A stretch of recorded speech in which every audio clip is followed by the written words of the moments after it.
What you're about to hear will make you think twice about every late-night road trip you've ever taken. Welcome back to Verified Fears, the only channel that brings you true horror stories that have been researched, verified, and documented. I'm your host, and tonight we're riding shotgun with America's truckers into their worst nightmares. Every single night, over 3.5 million truck drivers navigate America's most isolated highways. They see things the rest of us never will. They encounter people we pray we never meet. And some of them never make it home. What you're about to witness are 11 true accounts, verified through police reports, news articles, and first-hand testimonies, of the most disturbing encounters ever reported by long-haul truckers. These aren't creepypastas. These aren't urban legends shared around campfires. These are real events that happened to real people, and some of the perpetrators are still out there. The stories I'm about to share have been cross-referenced with official documentation, police records, and corroborated by multiple sources. This is what makes Verified Fears different. Every nightmare you hear on this channel actually happened. Before we begin our journey into the darkness, I need you to do something for me. Hit that subscribe button and ring the notification bell, because Verified Fears uploads the most spine-chilling true stories every week. And trust me, you don't want to miss what's coming next. If these stories give you chills, smash that like button. It helps other horror fans discover these verified accounts of real terror. And if you're a trucker with your own disturbing encounter, drop it in the comments below.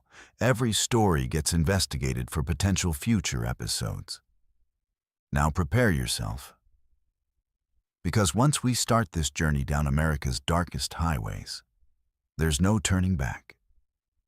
These 11 accounts will take you inside the cab, with drivers who faced their worst fears on lonely stretches of asphalt where help was hundreds of miles away.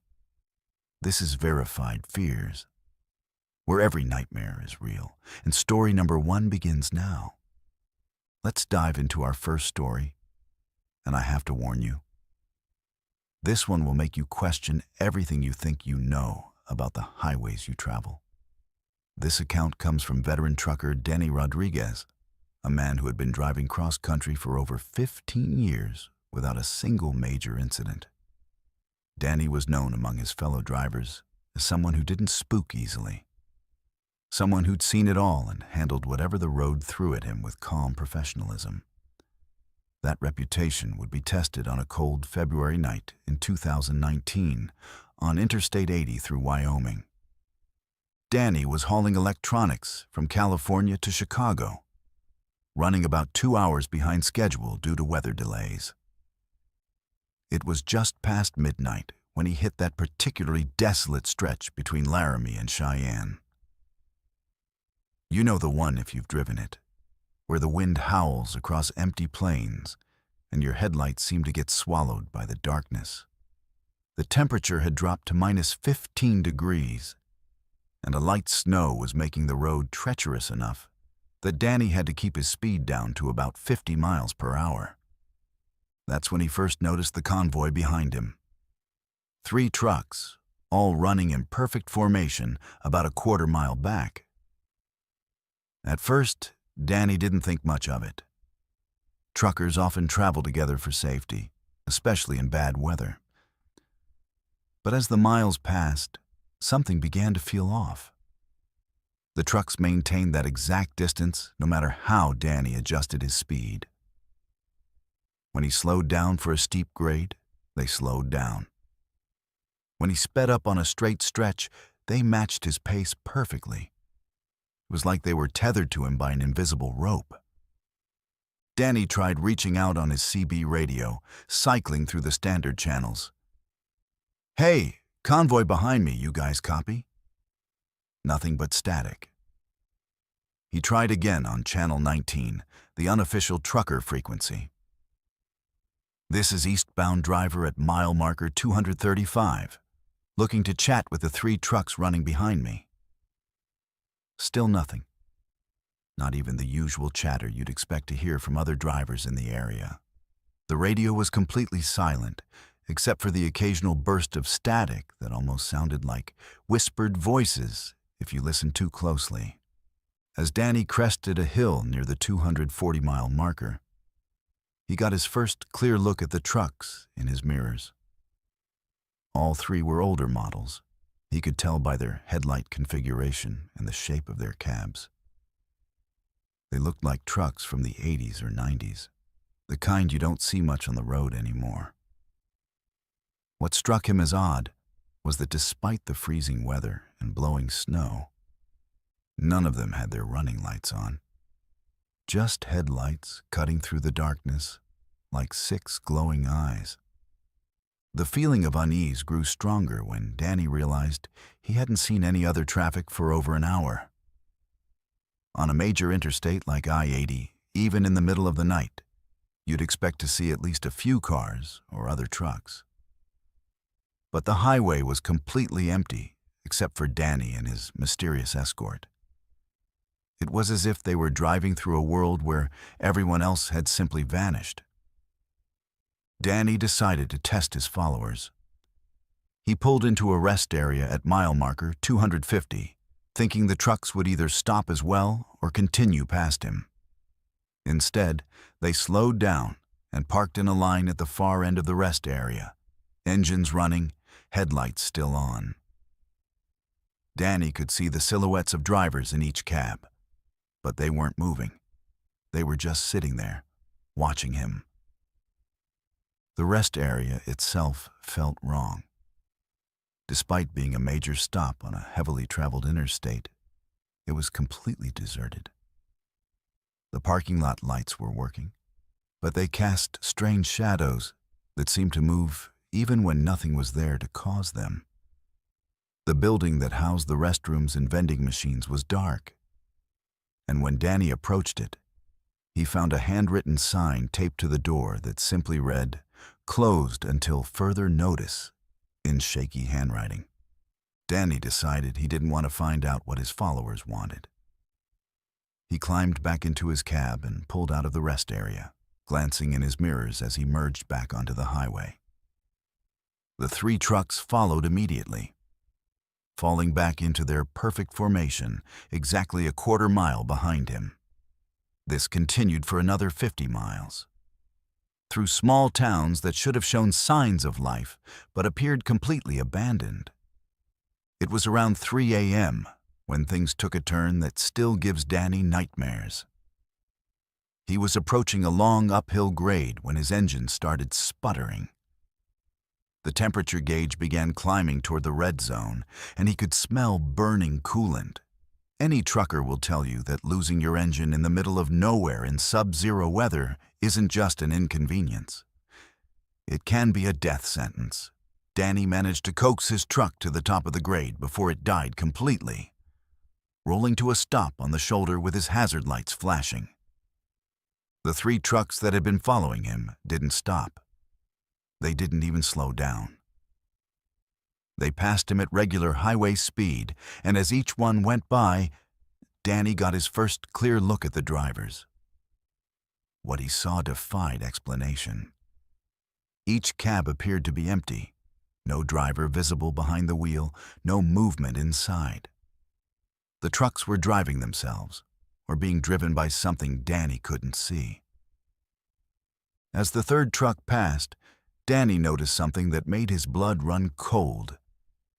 Painted on the back of the trailer in faded letters was a company name he recognized. Westbound Freight Company. Danny knew that name because he'd read about it in trucking magazines. Westbound Freight had been a small trucking company that operated out of Wyoming in the 1980s. The company had shut down after 3 of their drivers disappeared during a blizzard in 1987, their trucks found abandoned on Interstate 80 with no trace of what had happened to the men. Danny sat in his dead truck, watching the taillights of the 3 westbound freight trucks disappear into the darkness ahead. The temperature inside his cab was already dropping, and he knew he had maybe an hour before hypothermia became a real concern. He tried his cell phone, but there was no signal. He tried his CB radio again, and this time he heard something that made his skin crawl. Faintly, through the static, he could hear voices having a conversation. 3 men discussing the weather, road conditions, and their delivery schedule. The conversation sounded normal, even mundane, except for one thing. The voices were talking about road conditions and truck stops that had changed decades ago. They mentioned a truck stop in Cheyenne that had been demolished in the early 2000s, as if it were still open. They discussed avoiding a construction zone that Danny knew had been completed 15 years earlier. Then one of the voices said something that made Danny's heart stop. "We've got a driver broken down at mile marker 285. Should we go back and help him?" Another voice responded, "Nah, let him freeze. We've got a schedule to keep." The third voice laughed, a sound like wind howling through a graveyard, and said, "He'll be joining us soon enough anyway." Danny realized with growing horror that they were talking about him. Somehow, these phantom drivers knew exactly where he was and what his situation was. As if responding to his thoughts, the radio crackled again, and one of the voices spoke directly to him. "Don't worry, Danny. The cold isn't so bad once you get used to it. We've been driving these roads for 37 years now, and the winter nights don't bother us anymore." At that moment, Danny saw headlights approaching from behind. Not the steady beams of normal headlights, but flickering, wavering lights that seemed to dance in the darkness. The 3 trucks were coming back for him, driving in reverse down the interstate at highway speed. As they got closer, Danny could see that the trucks themselves looked wrong. Their paint was faded and rusted, their chrome was tarnished, and ice crystals covered their windshields despite the fact that their engines were running.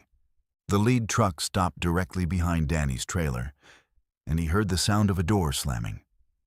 Footsteps crunched through the snow toward his cab. But when Danny looked in his mirrors, he couldn't see anyone walking. The footsteps stopped at his driver's side door, and someone knocked. 3 slow, deliberate knocks that echoed in the frigid air. A voice called out, muffled by the wind, but clearly audible. "Engine trouble, friend? We can give you a ride." The voice sounded friendly enough, but there was something wrong with it. Something that made Danny think of frozen vocal cords and lips blue with frostbite. We know these roads real well. Been driving them longer than most folks have been alive. Danny didn't answer. Every instinct he'd developed in 15 years of trucking was screaming at him not to open that door. He sat perfectly still, barely breathing, hoping that whoever or whatever was outside would give up and leave. The knocking came again, more insistent this time, and the voice called out again, "Come on, Danny. Don't be rude. We know you're in there, and we know you're getting mighty cold. Open up, and we'll get you warmed up real nice." The temperature in Danny's cab continued to drop, and his breath was coming out in visible puffs. He was starting to shiver uncontrollably, and he knew that his mysterious visitors were right. He wouldn't last much longer in the cold. But something told him that accepting their help would be far worse than freezing to death. That's when Danny heard the sound of another engine approaching from the east. Real headlights, steady, warm, and normal, cut through the darkness as a Wyoming state trooper pulled up behind the phantom convoy. Danny watched in his mirrors as the patrol car's emergency lights began flashing, illuminating the 3 trucks that had been following him. But in the red and blue strobing light, Danny could see that the trucks were different now. They were still the same older models, but now they looked like they actually belonged in a museum. Their paint was completely faded, their tires were flat and cracked, and frost covered every surface. Most disturbing of all, he could see through the windows of the cabs to the seats beyond. The trucks were definitely empty. The trooper's PA system crackled to life. "Driver of the disabled vehicle, this is Wyoming State Police. Are you all right in there?" Danny had never been so happy to hear another human voice in his life. He grabbed his CB radio and responded, "I'm okay, officer. Engine overheated, but there are 3 trucks here that—" Danny looked in his mirrors again, but the trucks were gone, vanished completely, as if they had never been there. The trooper spent the next 2 hours helping Danny get his truck running again. A simple fix involving a loose coolant hose that shouldn't have caused the complete engine failure Danny had experienced. As they worked, Danny told the officer about the 3 trucks that had been following him. The trooper listened without commenting until Danny finished his story. Then the officer said something that still haunts Danny to this day. "You're not the first driver to report seeing westbound freight trucks on this stretch of highway. We get maybe 3 or 4 reports a year, always during winter storms, always involving drivers who break down around mile marker 285. The strange thing is, we investigated the original disappearance of those westbound drivers back in '87. Found their trucks right here, in this exact spot, with the engines running and the heaters on full blast. But the cabs were frozen solid inside, like they'd been sitting empty in the cold for days." Danny got his truck running and completed his delivery to Chicago without further incident. But he's never driven that stretch of I-80 through Wyoming again, especially not in winter. He switched to a southern route that adds 2 days to his cross-country runs. But as Danny puts it, 2 extra days of driving is a small price to pay to avoid spending eternity in a convoy of dead truckers. The truly disturbing part of this story isn't just Danny's experience. It's that the Wyoming State Police confirmed they have files on 17 similar encounters over the past 32 years. 17 drivers who broke down at mile marker 285 and reported being approached by the phantom westbound freight convoy. Of those 17 drivers, 3 were never seen again.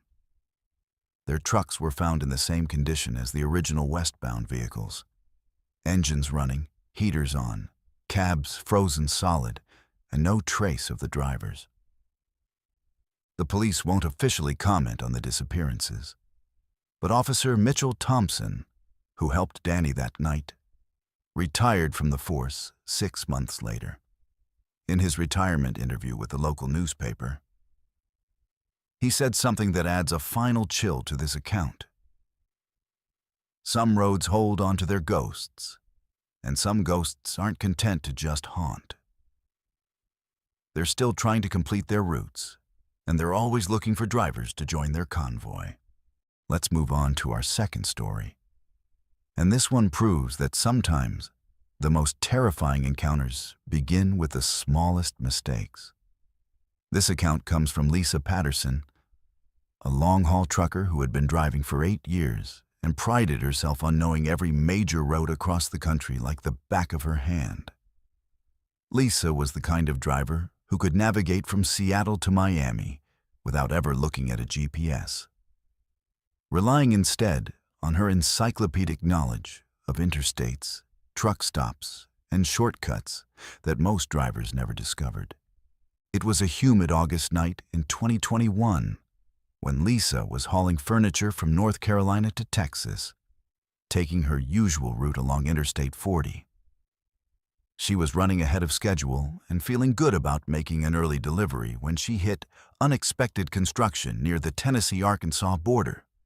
The highway was completely shut down due to an overturned chemical truck, and the detour signs directed traffic onto a series of back roads that would eventually connect to Highway 67 South.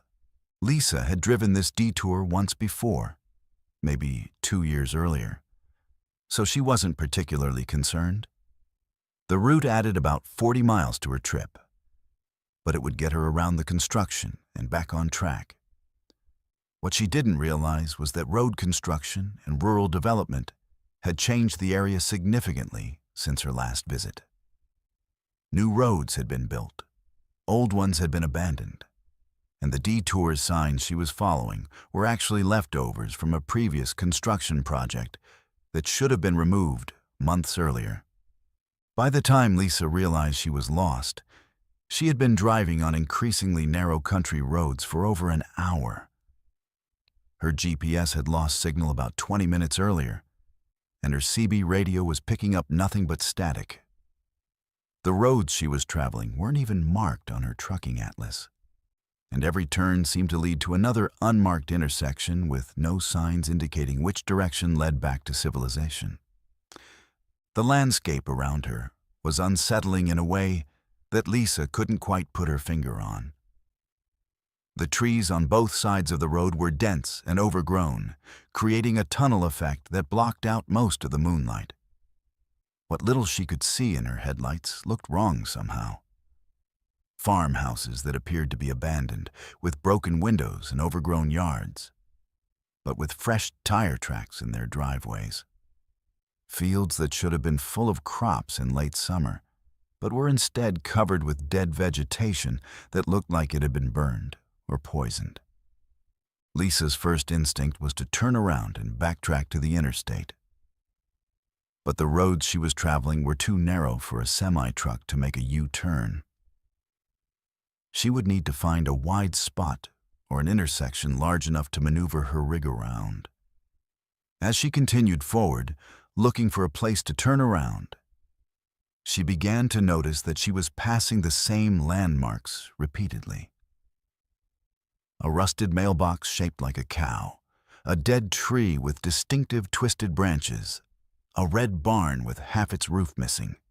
At first, Lisa thought she was just confused, and that the rural landscape was making similar-looking features seem identical. But when she passed the cow-shaped mailbox for the 4th time, she knew something was seriously wrong. According to her odometer, she had been driving for 2 hours since leaving the interstate. But somehow she was traveling in a circle on roads that should have been leading her in a straight line. Lisa decided to stop at the next house that showed signs of life and ask for directions. She'd always been independent and prided herself on never needing help on the road. But getting home safely was more important than her ego. The first house she came to was a small white farmhouse with a porch light on and what appeared to be a television flickering through the front window. Lisa pulled into the gravel driveway and walked up to the front door. When she knocked, the television sound stopped immediately, but no one came to the door. Lisa could see that the lights were on inside, and she was certain she had seen movement through the window as she approached. She knocked again, louder this time, and called out, "Excuse me, I'm a truck driver and I'm lost. Could you help me with directions?" Still no response, but Lisa could hear what sounded like whispering coming from inside the house. As Lisa turned to leave, she noticed something that made her blood run cold. There were children's toys scattered around the front yard, a tricycle, some dolls, a sandbox filled with sand. But the toys were covered in a thick layer of dust and dirt, as if they had been sitting outside for years. The sandbox was filled not just with sand, but with dead insects and what looked like small animal bones. Lisa hurried back to her truck and continued down the road. But every house she passed showed the same pattern. Lights on, signs of recent activity. But no one would answer the door when she knocked. And all of them had children's toys in the yards. Toys that looked like they had been abandoned for years, but were arranged as if children had just finished playing with them. The feeling of being watched was growing stronger with each mile. Lisa kept checking her mirrors, but there was never any traffic behind her. Yet she couldn't shake the sensation that she was being followed, that something was pacing her truck just outside the range of her headlights. Several times, she thought she saw movement in the tree line, shapes that were too large to be animals, but moved in ways that didn't seem quite human. It was around 2 a.m. when Lisa encountered the first person she had seen since leaving the interstate. A woman was standing in the middle of the road, illuminated by Lisa's headlights. She appeared to be middle-aged, wearing a white nightgown that was stained with what looked like mud or dried blood. The woman wasn't moving, wasn't waving for help, wasn't trying to get out of the way. She was just standing there, staring directly at Lisa's truck. Lisa slowed down and came to a stop about 20 feet from the woman. She rolled down her window and called out, "Ma'am, are you all right? Do you need help?" The woman didn't respond, didn't even acknowledge that Lisa had spoken. She continued staring at the truck with an expression that Lisa later described as hungry, like she was looking at a meal instead of a person. After several minutes of trying to communicate with the woman, Lisa decided to carefully drive around her. But as she began to move, the woman moved as well, always positioning herself directly in front of the truck. It became clear that she had no intention of letting Lisa pass. The woman's movements were strange and unnatural. She would glide from one side of the road to the other without appearing to take steps, and her feet never seemed to quite touch the ground. Lisa decided to back up and find another route. But when she put the truck in reverse and checked her mirrors, she discovered that there were now more people standing behind her truck. At least 6 figures in similar stained nightgowns, all standing perfectly still, all staring at her truck with the same hungry expression. Lisa was surrounded. That's when Lisa noticed that her truck's engine was running rough. The RPMs were fluctuating wildly, and she could smell something burning. Her temperature gauge was climbing toward the red zone, and her oil pressure was dropping. It was as if the truck itself was being affected by whatever was happening on this road. Lisa had maintained this truck meticulously for 3 years, and it had never given her a moment's trouble. The mechanical failures were too sudden and too severe to be coincidental. The figures around her truck began to move closer, closing the circle. Lisa could see their faces more clearly now in her headlights, and what she saw defied explanation. Their skin was pale and waxy, like candle wax that had been melted and reformed. Their eyes were completely black, with no visible pupils or irises. And when they opened their mouths, Lisa could see that their teeth were sharp and pointed, like a shark's teeth but arranged in human jaws. Lisa made a desperate decision. She gunned the engine and drove straight toward the woman in front of her truck, hoping to either scare her into moving or, if necessary, push through. But as the truck approached, the woman simply vanished, not moved aside, not jumped away, but literally disappeared like smoke. The other figures did the same, melting away into the darkness as if they had never been there. Lisa's truck suddenly roared back to life, all the mechanical problems disappearing as quickly as they had appeared. She floored the accelerator and raced down the road, not caring about the narrow turns or steep hills, focused only on getting as far away from those figures as possible. Behind her, she could hear what sounded like screaming, but it was coming from the trees on both sides of the road, following her as she drove. After 20 minutes of driving at dangerous speeds through the winding roads, Lisa saw something that almost made her cry with relief. A sign indicating that she was approaching Highway 67. She followed the signs and found herself back on a major road with normal traffic and functioning street lights. Her GPS immediately picked up a signal again, and her CB radio crackled back to life with the familiar chatter of other truckers in the area.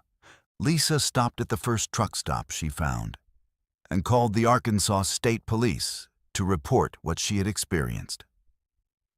The dispatcher was polite but seemed unsurprised by her story.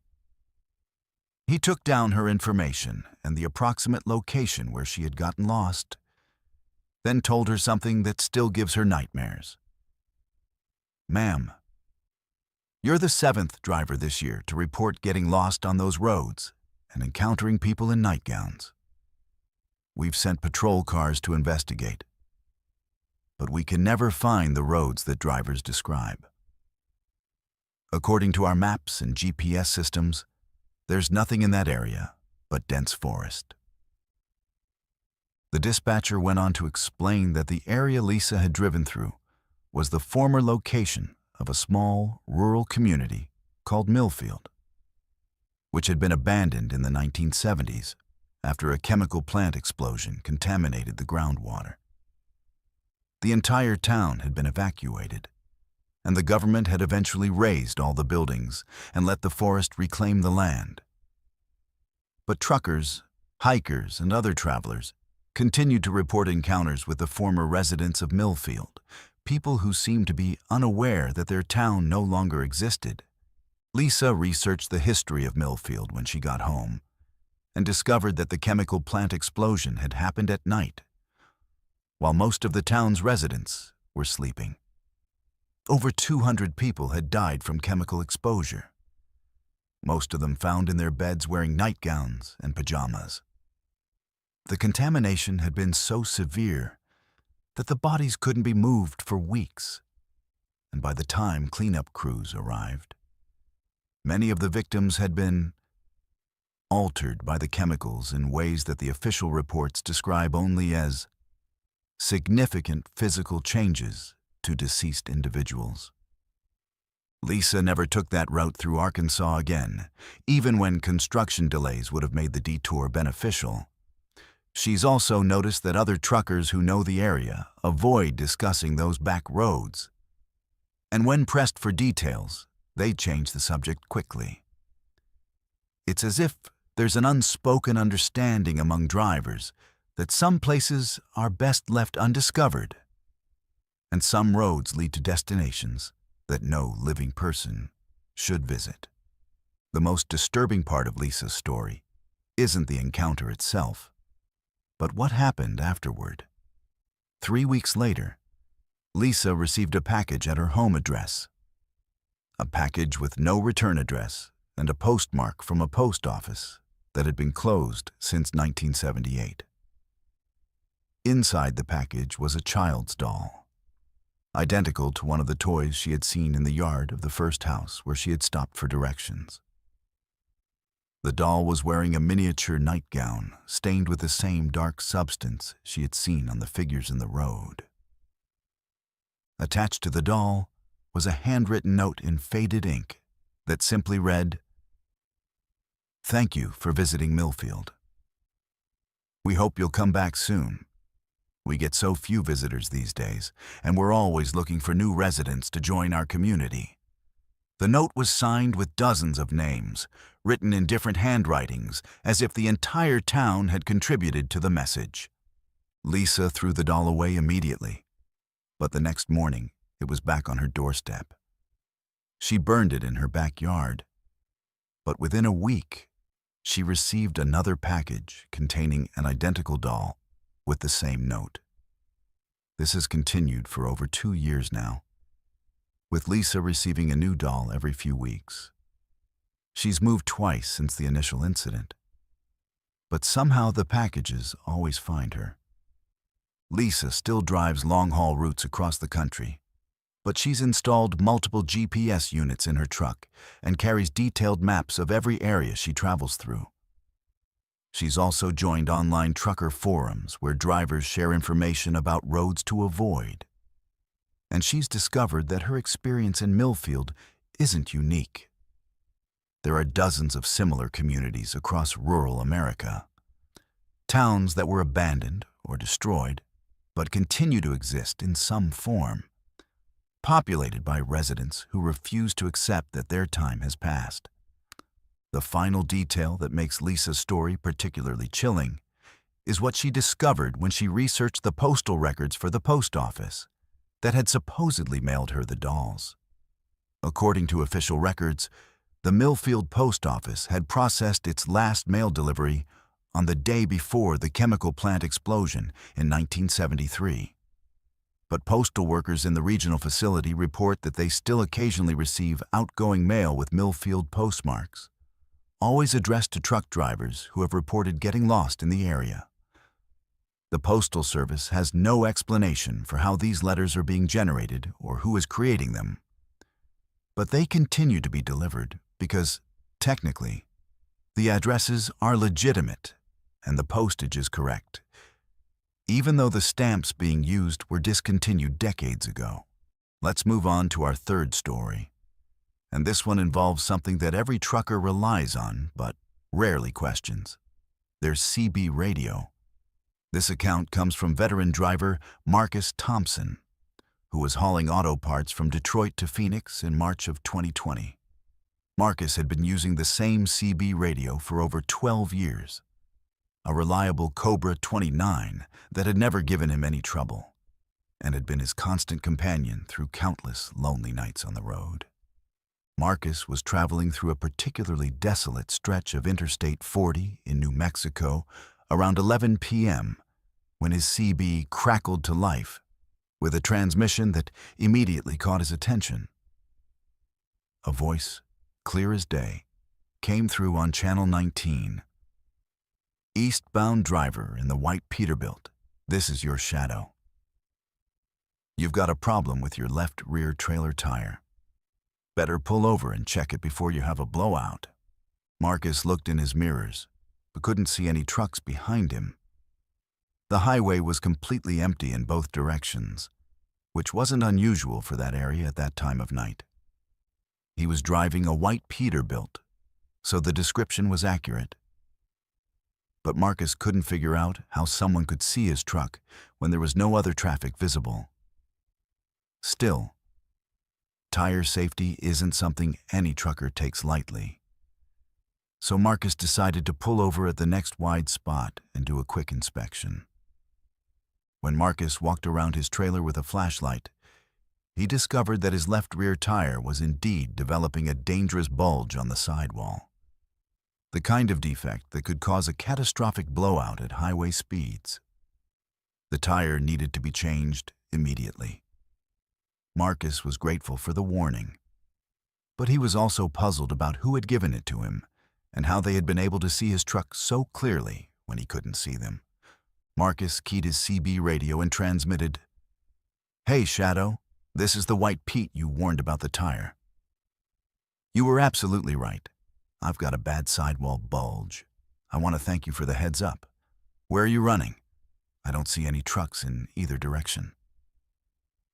The response came immediately. "Don't worry about where I am, driver. Just focus on getting that tire changed safely. You've got about 40 minutes before that sidewall gives out completely." The precision of the warning was unsettling. Marcus had seen plenty of tire failures in his career, and predicting exactly when a sidewall would fail was nearly impossible, even for experienced mechanics. Yet something about the voice on the radio conveyed absolute certainty, as if the speaker had somehow already witnessed the tire failure and was working backward from that knowledge. As Marcus worked to change the tire, the voice continued to provide commentary and guidance. "You'll want to double-check those lug nuts. The third one from the top is still loose." Marcus checked, and sure enough, he had missed tightening one of the nuts properly. There's a state trooper about 15 miles ahead running radar, so keep it under 70 when you get back on the road. Every piece of information the voice provided turned out to be completely accurate, but the most disturbing part was what the voice knew about Marcus personally. During the hour it took to change the tire, the mysterious CB operator began sharing details about Marcus's life that no stranger should have known. "How's your daughter Sarah doing with her nursing program? Must be tough having her so far away at school." Marcus had never mentioned his daughter on the CB radio, and Sarah was indeed studying nursing at a university 800 miles from home. The voice continued, "That chest pain you've been having, you really should see a doctor about that when you get home. It's not just heartburn like you keep telling yourself." Marcus had been experiencing occasional chest discomfort for several weeks, but hadn't mentioned it to anyone, not even his wife. He had been attributing it to stress and poor truck stop food, but the concern in the voice on the radio suggested something more serious. As Marcus finished changing the tire and prepared to get back on the road, he tried once more to identify his helpful but mysterious companion. "Shadow, I really appreciate all your help tonight. What's your handle? Maybe we can stay in touch." The response came after a long pause. "My handle used to be Knight Rider, but I don't use that anymore. Haven't used it since the accident." Marcus asked what accident, but the voice seemed reluctant to elaborate. Finally, after several minutes of silence, the response came. "Happened right here, Marcus. Same stretch of highway, same time of night. Tire blowout at mile marker 127. Lost control and went off the road. That was, let me see, about 6 years ago now. You'll see the cross marker when you pass mile 127. White cross with some plastic flowers that my wife put there." Marcus felt a chill run down his spine. The voice was claiming to be that of a dead trucker, someone who had died in the exact type of accident that Marcus had just avoided. He wanted to dismiss it as someone playing a cruel joke, but the level of detail about his personal life and the accuracy of all the warnings suggested something far more unsettling. As Marcus drove past at mile marker 127, his headlights illuminated a white wooden cross on the side of the highway, exactly where the voice had said it would be. Plastic flowers, faded by years of weather, were attached to the cross. Marcus pulled over and walked to the marker, where he found a small metal plate with an inscription, "Thomas Knight Rider Williams, 1962 to 2014. Beloved husband and father. Keep the shiny side up." Marcus's hands were shaking as he keyed his CB radio one final time. "Knight Rider, are you still out there?" The response came through clearly, but with a sadness that seemed to echo across the desert. "I'm always out here, Marcus. This highway, it holds on to some of us. I couldn't help myself that night, but maybe I can help other drivers avoid the same fate. Take care of yourself and get that chest looked at. Your daughter needs her dad around for a long time." The radio went silent after that, and Marcus never heard from Knight Rider again. But when Marcus got home to Michigan 3 days later, he made an appointment with his doctor. The tests revealed a serious heart condition that required immediate surgery. According to his cardiologist, if Marcus had continued to ignore the symptoms for even a few more weeks, he likely would have suffered a massive heart attack while driving. Marcus researched Thomas Williams and discovered that he had indeed been a trucker who died in a single vehicle accident at mile marker 127 in 2014. Williams had been driving for over 20 years and was known among other truckers for his willingness to help fellow drivers with mechanical problems and road advice. His wife confirmed that his CB handle had been Knight Rider and that he had been driving a route from Detroit to Phoenix when the accident occurred. The most chilling detail Marcus discovered was that Thomas Williams had died exactly 6 years to the day before Marcus's encounter with the voice on July 1st, Channel 19. Every year, on the anniversary of his death, The New Mexico State Police received reports from truckers claiming to have received warnings about road hazards from someone calling himself Night Rider on mile marker 127. The warnings are always accurate, and they've prevented dozens of accidents over the years. Marcus still drives that route regularly, and he always listens carefully to his CB radio when passing mile marker 127. He's never heard from Night Rider again, but other truckers have told him about receiving similar warnings in the same area. The trucking community has begun to refer to that stretch of highway as Night Rider's Beat, and many drivers make a point of thanking the guardian spirit who continues to watch over his fellow truckers long after his own journey ended. Our fourth story takes us to a situation that every trucker has faced at some point, the decision of whether or not to pick up a hitchhiker. This account comes from Angela Rivera, a driver who had been hauling freight for 9 years and had a strict personal policy of never picking up strangers. That policy saved her life on countless occasions, but it was almost broken by what seemed like an innocent encounter on Highway 2 in North Dakota during a brutal winter storm in January 2022. Angela was driving eastbound toward Fargo with a load of farming equipment when the storm hit with a vengeance. Visibility dropped to almost zero, and the wind was howling across the plains with such force that it was pushing her 60,000-pound truck sideways on the highway. Angela had slowed to about 30 miles per hour and was considering pulling over to wait out the worst of the storm when she saw a figure standing beside the road. It was a young woman, maybe early 20s, wearing nothing but jeans and a thin jacket that was completely inadequate for the sub-zero temperatures. She wasn't actively trying to flag down traffic, just standing there in the blowing snow about 10 feet from the roadway. Angela's first instinct was to keep driving. Her company had strict policies against picking up hitchhikers, and she had never broken that rule. But something about the sight of this girl standing in a deadly blizzard without proper clothing made Angela reconsider. Angela pulled over about 50 yards past where the girl was standing and sat in her idling truck for several minutes, debating what to do. The temperature outside was minus 20 degrees, with a wind chill that made it feel like minus 40. No one could survive long in those conditions without proper shelter. Angela finally made the decision that probably saved both their lives.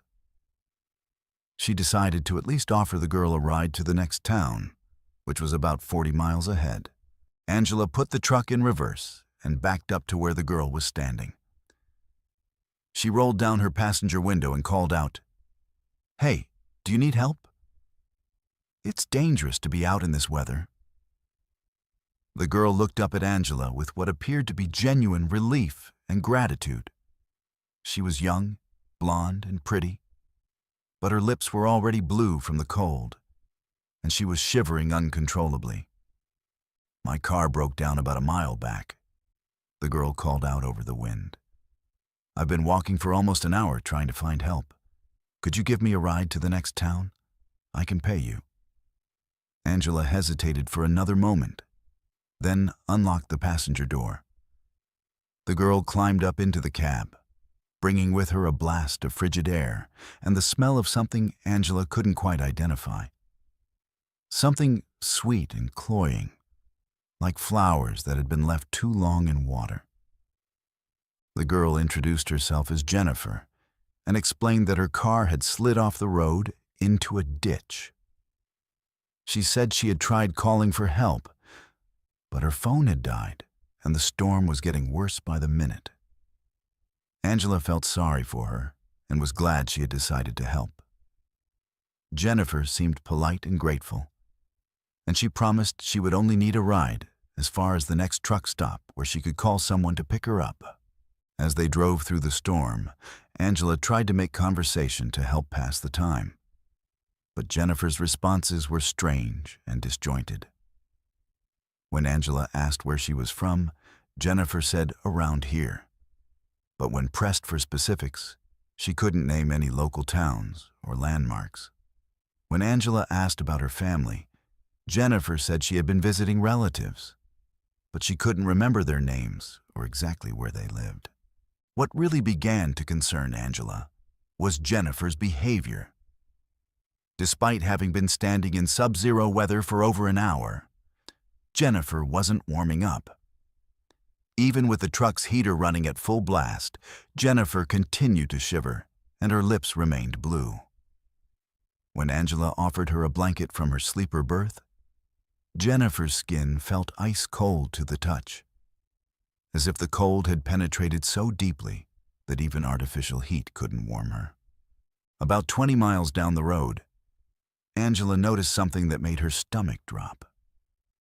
In her side mirror, she could see another set of headlights following behind them, staying at a consistent distance despite the poor visibility and dangerous road conditions. When Angela slowed down, the trailing vehicle slowed down. When she sped up slightly, it matched her pace.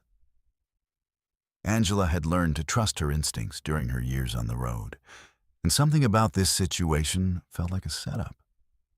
Angela decided to test her suspicions. She told Jennifer that she needed to stop at a way station that was coming up in a few miles to check her load securement. Jennifer's reaction was immediate and alarming. She became agitated and insisted that they needed to keep driving, that stopping would be dangerous in the storm. When Angela explained that it would only take a few minutes, Jennifer grabbed Angela's arm with surprising strength and said, "No, we can't stop. They're waiting for us to stop."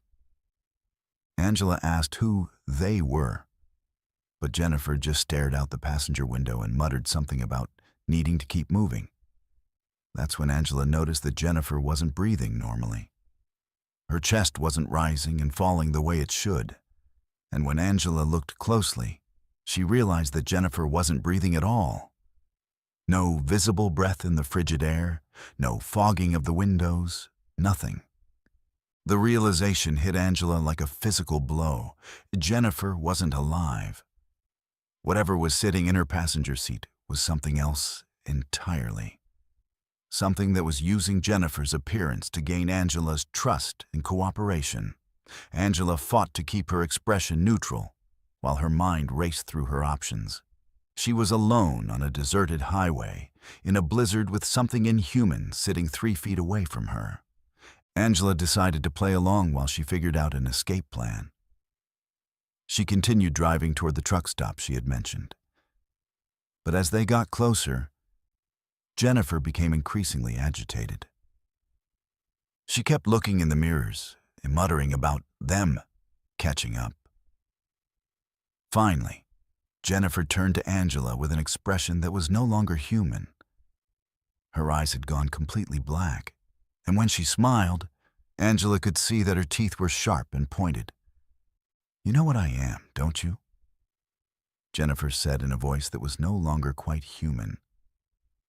"I can smell your fear. It's delicious." Angela's blood turned to ice, but she forced herself to keep driving steadily toward the truck stop. Jennifer continued talking, and what she said next explained everything. "We've been hunting this highway for 3 winters now. I stand in the cold to attract the sympathetic ones, the drivers who can't resist helping someone in distress.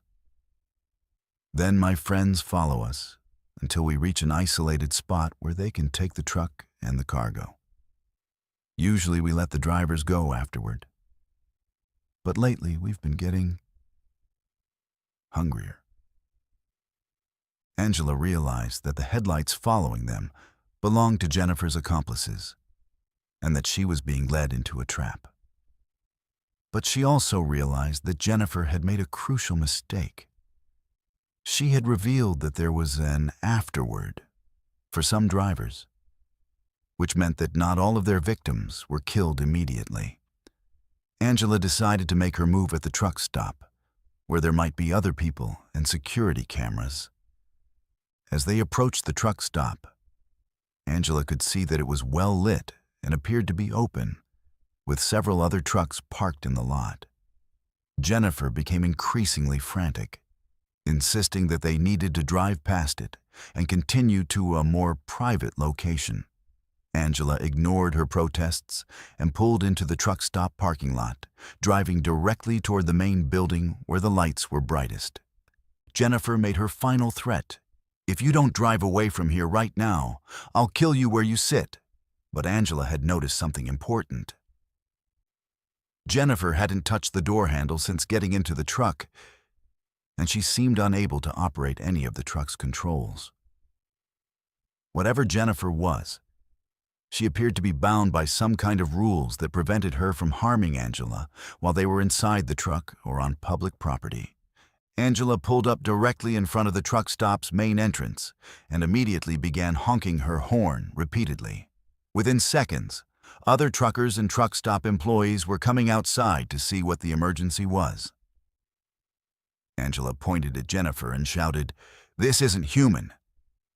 She's been trying to lure me into a trap." Jennifer let out a shriek that shattered both side windows of the truck, then simply vanished, not opened the door and ran, but literally disappeared like smoke. The temperature in the cab immediately returned to normal, and the sweet, cloying smell that had been bothering Angela dissipated instantly. The other truckers helped Angela contact the police, and when the officers arrived, they found something disturbing in the truck stop's security camera footage. The cameras clearly showed Angela's truck pulling up and Angela getting out, but they showed no passenger in the truck at any point. According to the video evidence, Angela had been alone in her truck the entire time.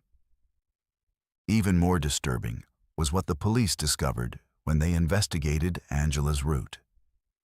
There was indeed a car in a ditch about a mile from where Angela had picked up Jennifer, but it had been there for over 6 months. The car was registered to a Jennifer Walsh, a 22-year-old college student who had disappeared during a blizzard the previous winter.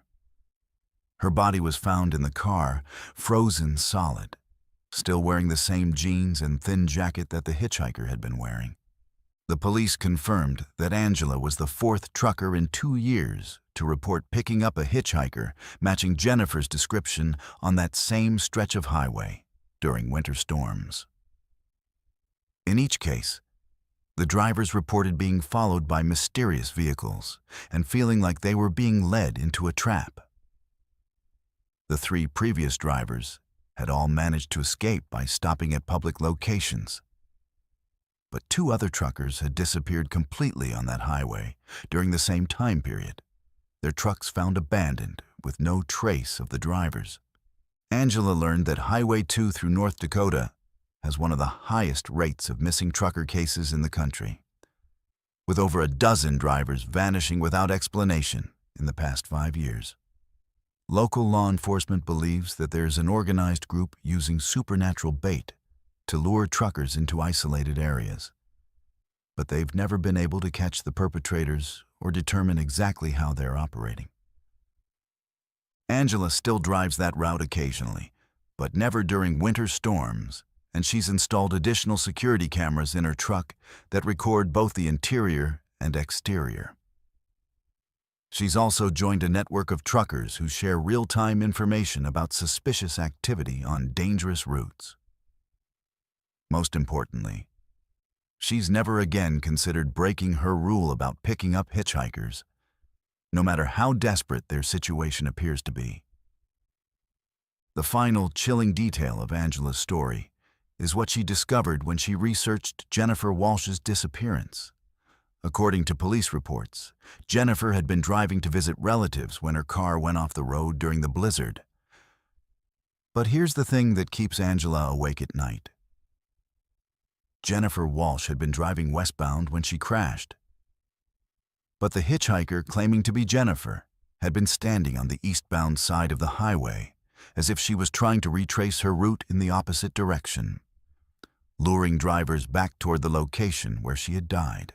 Our 5th story deals with something that keeps many truckers awake at night: the fear of not really knowing what you're hauling.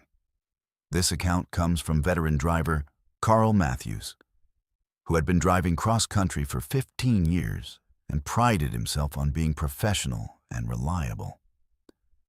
Carl was the kind of driver that companies trusted with their most valuable and sensitive shipments, which is why he was chosen for what seemed like a routine but high-paying job. In September 2021, Carl received a call from his dispatcher about a special delivery that needed to be handled with absolute discretion.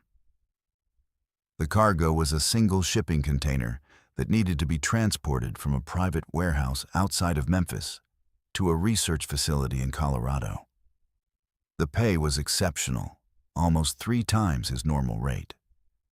And the only requirements were that Carl could not open the container under any circumstances. He had to drive straight through without extended stops, and he could not discuss the cargo with anyone. The pickup location was unusual from the start. Instead of a normal loading dock, Carl was directed to an isolated warehouse complex about 30 miles outside of Memphis, surrounded by high fences and security cameras. The facility looked more like a government installation than a commercial shipping operation. Carl was met by men in dark suits who checked his identification multiple times and had him sign several confidentiality agreements before allowing him onto the property. The container itself was unlike anything Carl had ever hauled. It was a standard 20-foot shipping container on the outside, but it had been heavily modified with additional locks, reinforcement plates, and what appeared to be some kind of ventilation system. Most unsettling of all, the container was equipped with temperature monitoring equipment and what looked like motion sensors attached to the exterior walls. The men loading the container were extremely careful and methodical, using specialized equipment to secure it to Carl's trailer. They insisted on testing the restraint systems multiple times and gave Carl a sealed envelope containing his delivery instructions, which he was told not to open until he was 50 miles from the pickup location. Carl had hauled classified government cargo before, so the security measures didn't particularly alarm him. But something about the entire operation felt different, more urgent and more secretive than usual. Carl began his journey toward Colorado, and for the first few hours, everything seemed normal. The container was well balanced and didn't affect his truck's handling, and he made good time on the interstate highways. But about 4 hours into the trip, as evening was approaching, Carl began to notice strange sounds coming from his trailer.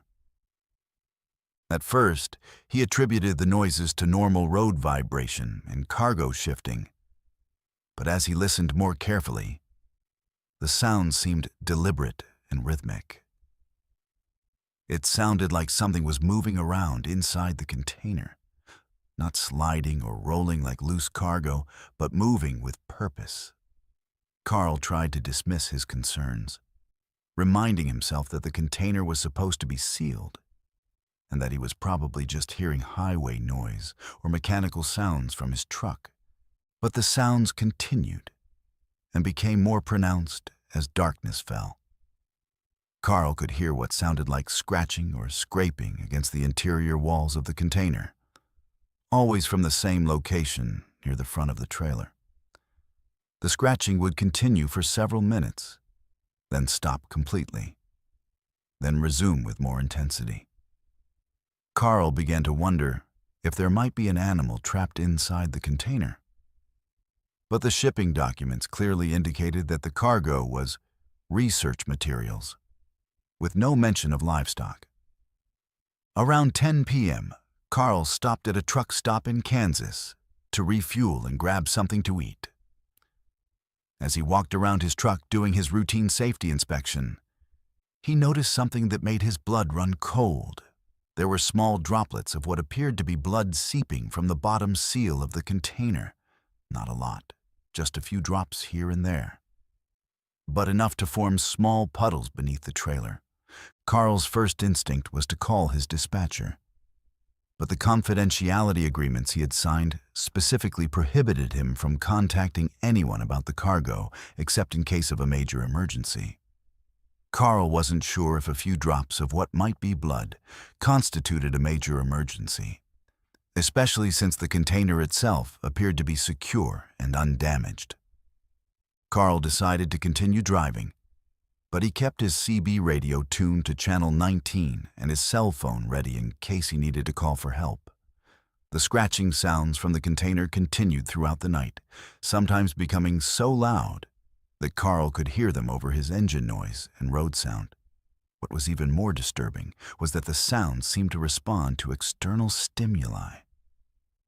Whenever Carl hit his brakes or changed lanes, the scratching would become more frantic, as if whatever was inside the container could sense the truck's movements.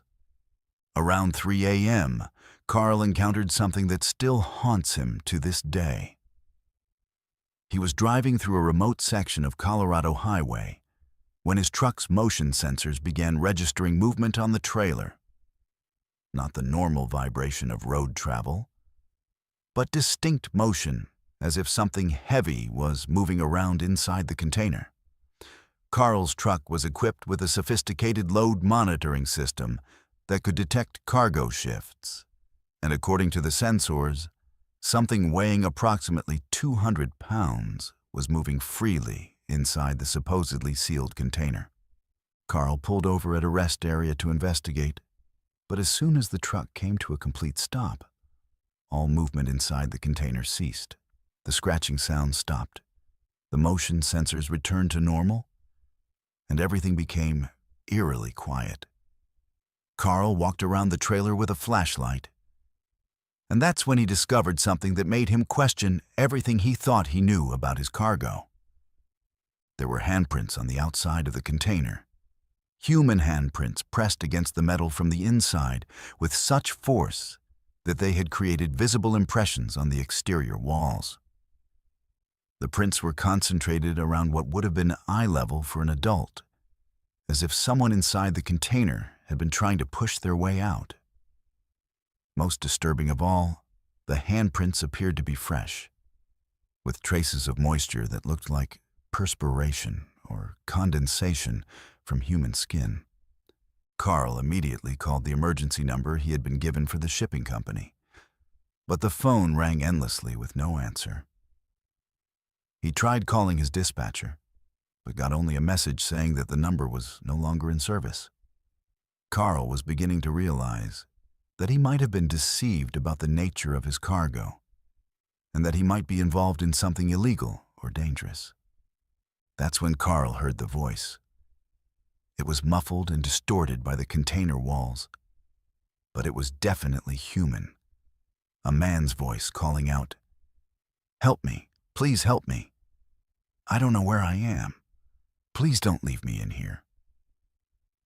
The voice was weak and desperate, like someone who had been trapped for days without food or water. Carl tried to respond, calling out, "I'm going to get you out of there. Can you tell me how many people are in the container with you?" The response chilled him to the bone. "There are 3 of us left. There were more, but they didn't make it. Please hurry. We don't have much time left." Carl realized that he was transporting kidnapped people, and that some of them had already died during the journey. He immediately called 911 and reported his location and situation to Colorado State Police. Within 20 minutes, police and emergency vehicles had surrounded the rest area, and a specialized hazmat team began working to open the container safely. What they found inside defied explanation and contradicted everything Carl thought he knew about his cargo. The container was completely empty, except for a sophisticated climate control system and what appeared to be medical monitoring equipment. There were no people, living or dead, inside the container. But there was evidence that people had been inside recently. Personal belongings, food wrappers, and what appeared to be makeshift bedding in one corner. Most disturbing of all, The monitoring equipment inside the container was still recording vital signs: heart rates, breathing patterns, and brain activity for 3 distinct individuals. According to the medical readouts, 3 people were alive and conscious inside the container, but there was no one there. The equipment was detecting the presence of people who couldn't be seen or found. The police investigation revealed that Carl had been hired by a shell company with connections to illegal human trafficking operations. But the organization disappeared completely after Carl's arrest. The warehouse where he had picked up the container was found abandoned, with no trace of the men who had loaded his truck. Most mysteriously, there was no record of the container ever existing. The serial numbers were fake, and the shipping documents Carl had been given were sophisticated forgeries. Carl was eventually cleared of any wrongdoing when investigators confirmed that he had been deceived and manipulated by the trafficking organization. But the case was never solved, and the fate of the people whose voices Carl heard and whose vital signs were detected by the monitoring equipment remains unknown. The FBI believes that Carl may have inadvertently disrupted a supernatural human trafficking operation that uses technology beyond current scientific understanding. Carl retired from long-haul trucking immediately after the incident and now works for a local delivery company that only handles verified cargo with full transparency about contents and destinations. He's also become an advocate for truckers' rights and safety, speaking at industry conferences about the importance of knowing what you're hauling and trusting your instincts when something doesn't feel right. The most chilling aspect of Carl's story is what happened 6 months after the incident.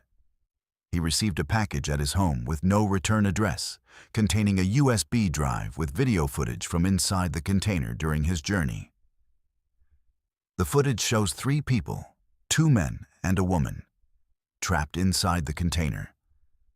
But the timestamps on the video correspond exactly to the period when police found the container empty. The people in the video are calling out for help and mentioning Carl by name, asking him to stop and let them out. Carl turned the USB drive over to federal investigators, but they've been unable to explain how the video was created or where the people shown in the footage are now. The investigation remains open, and the FBI continues to receive reports of truckers being hired for similar mysterious deliveries involving sealed containers and unusually high pay rates.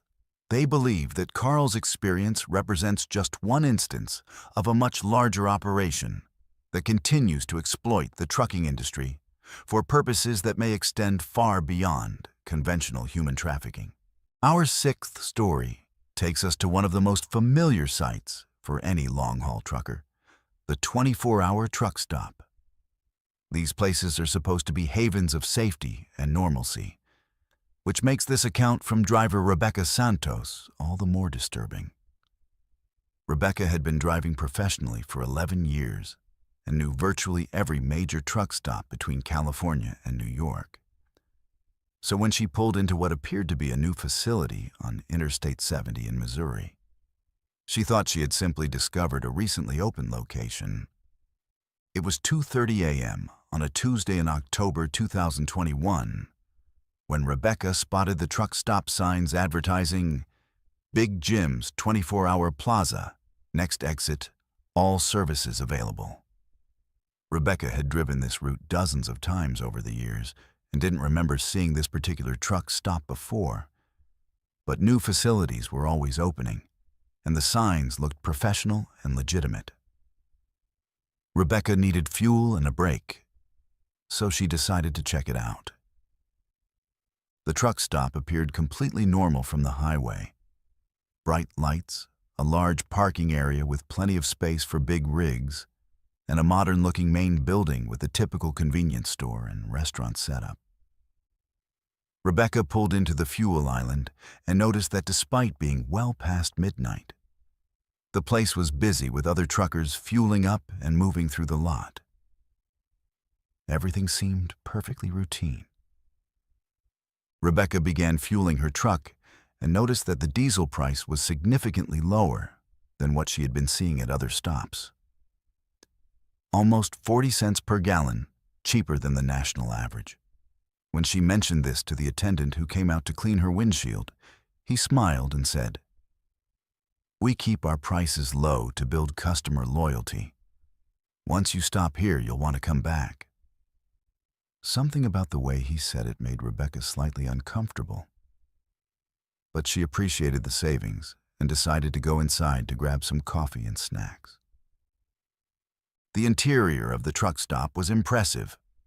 Clean, well-stocked, and modern, with a restaurant section that was serving hot food despite the late hour.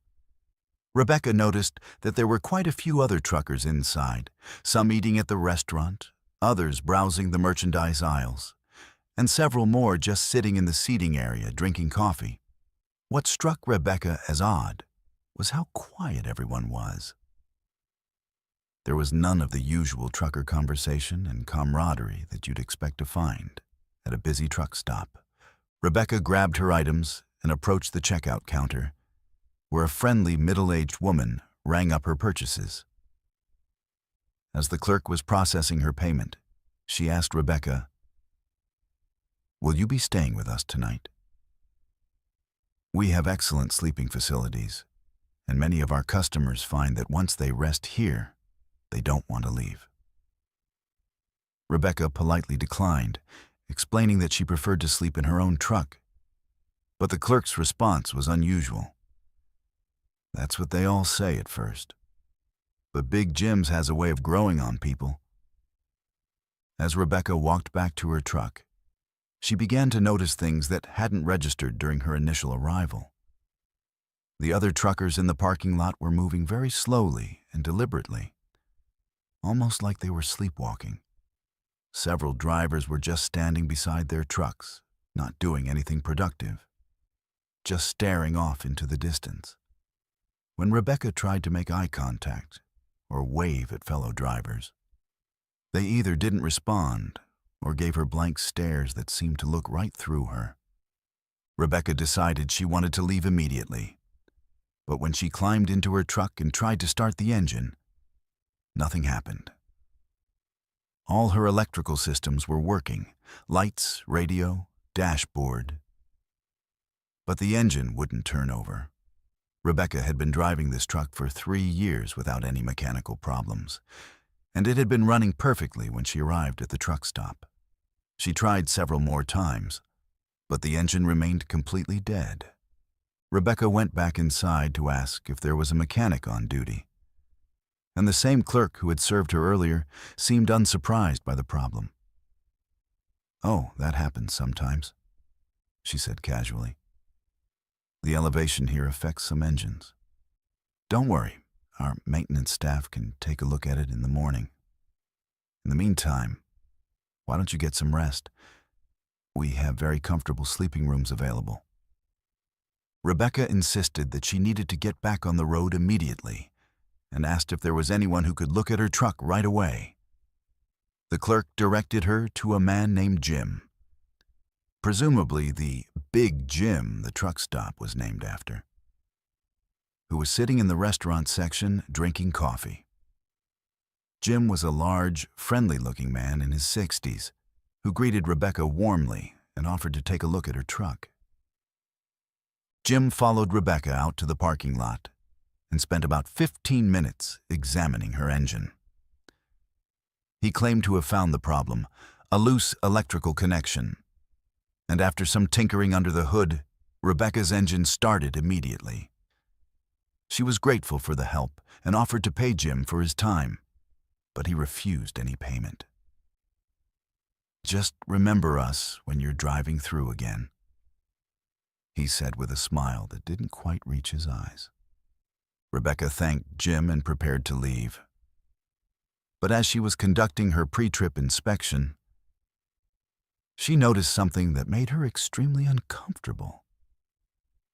Every single truck in the parking lot had the same modification, a small electronic device attached to the engine compartment that she didn't recognize.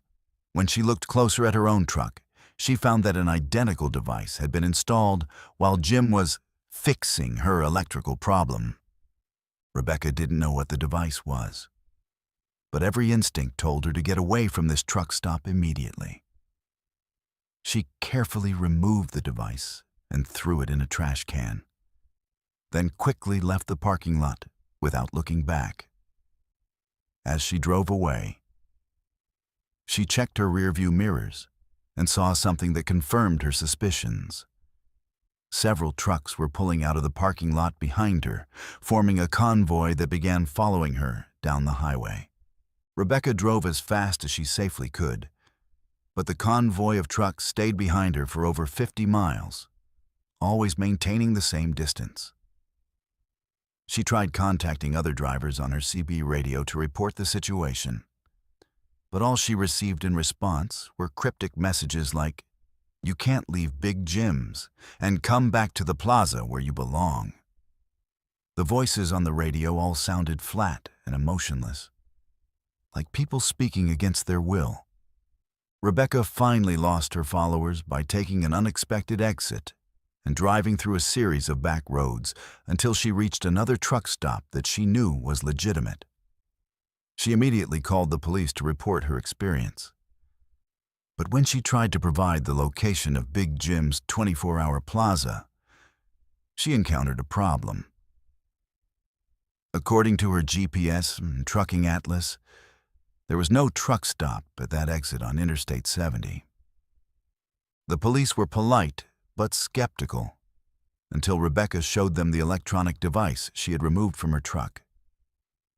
The officers had never seen anything like it and called in specialists from the Missouri State Police to examine it.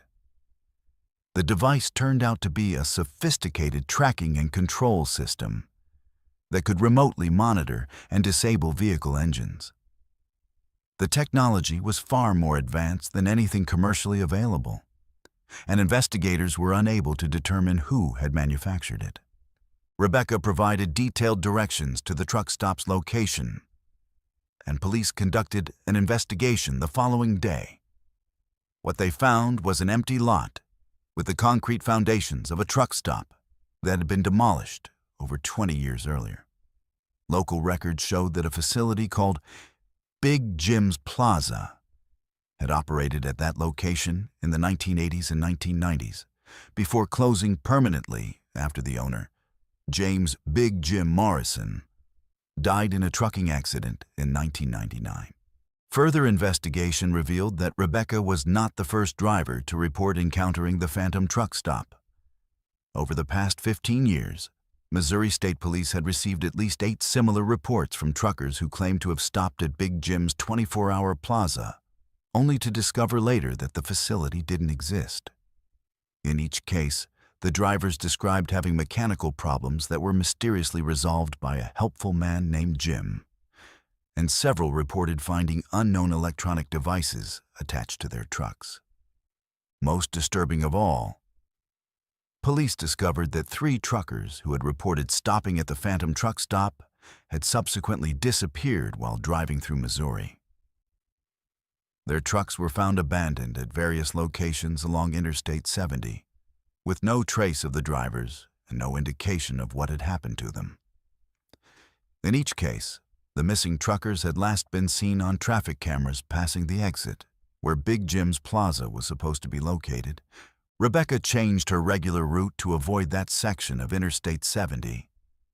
But 6 months after her encounter, she received a postcard in the mail with a picture of Big Jim's 24-hour plaza and a message that read, "We miss you at Big Jim's. Your sleeping room is still available whenever you're ready to come home." The postcard was postmarked from a Missouri post office. But when Rebecca contacted postal authorities, they had no record of the postcard being processed through their system. Rebecca shared her story with other truckers through online forums and discovered a disturbing pattern. Drivers who reported encountering the phantom truck stop often received similar postcards and phone calls encouraging them to return. Several truckers reported that their GPS systems would occasionally try to route them to the non-existent truck stop. displaying directions to Big Jim's Plaza, even when they were hundreds of miles away from Missouri. The investigation into Big Jim's Plaza remains open, but authorities have been unable to explain how multiple truckers can have nearly identical experiences at a location that doesn't exist. The FBI has classified the case as a potential fraud operation involving advanced technology, but they've found no evidence of who might be operating such a scheme or what their ultimate goal might be. Rebecca continues to drive professionally, but has installed multiple backup GPS systems and carries paper maps to avoid relying on electronic navigation. She's also become part of an informal network of truckers who share information about suspicious truck stops and unusual encounters on the road. Most importantly, she's learned to trust her instincts completely. When something feels wrong, no matter how normal it appears on the surface, she doesn't ignore that feeling. The final unsettling detail of Rebecca's story is what happened when she researched James Big Jim Morrison, the original owner of the truck stop. According to newspaper accounts from 1999, Morrison died when his truck's brakes failed on a steep grade, causing him to crash into a bridge abutment. The accident report noted that Morrison's truck had been equipped with an experimental electronic braking system that malfunctioned, leading to the fatal crash.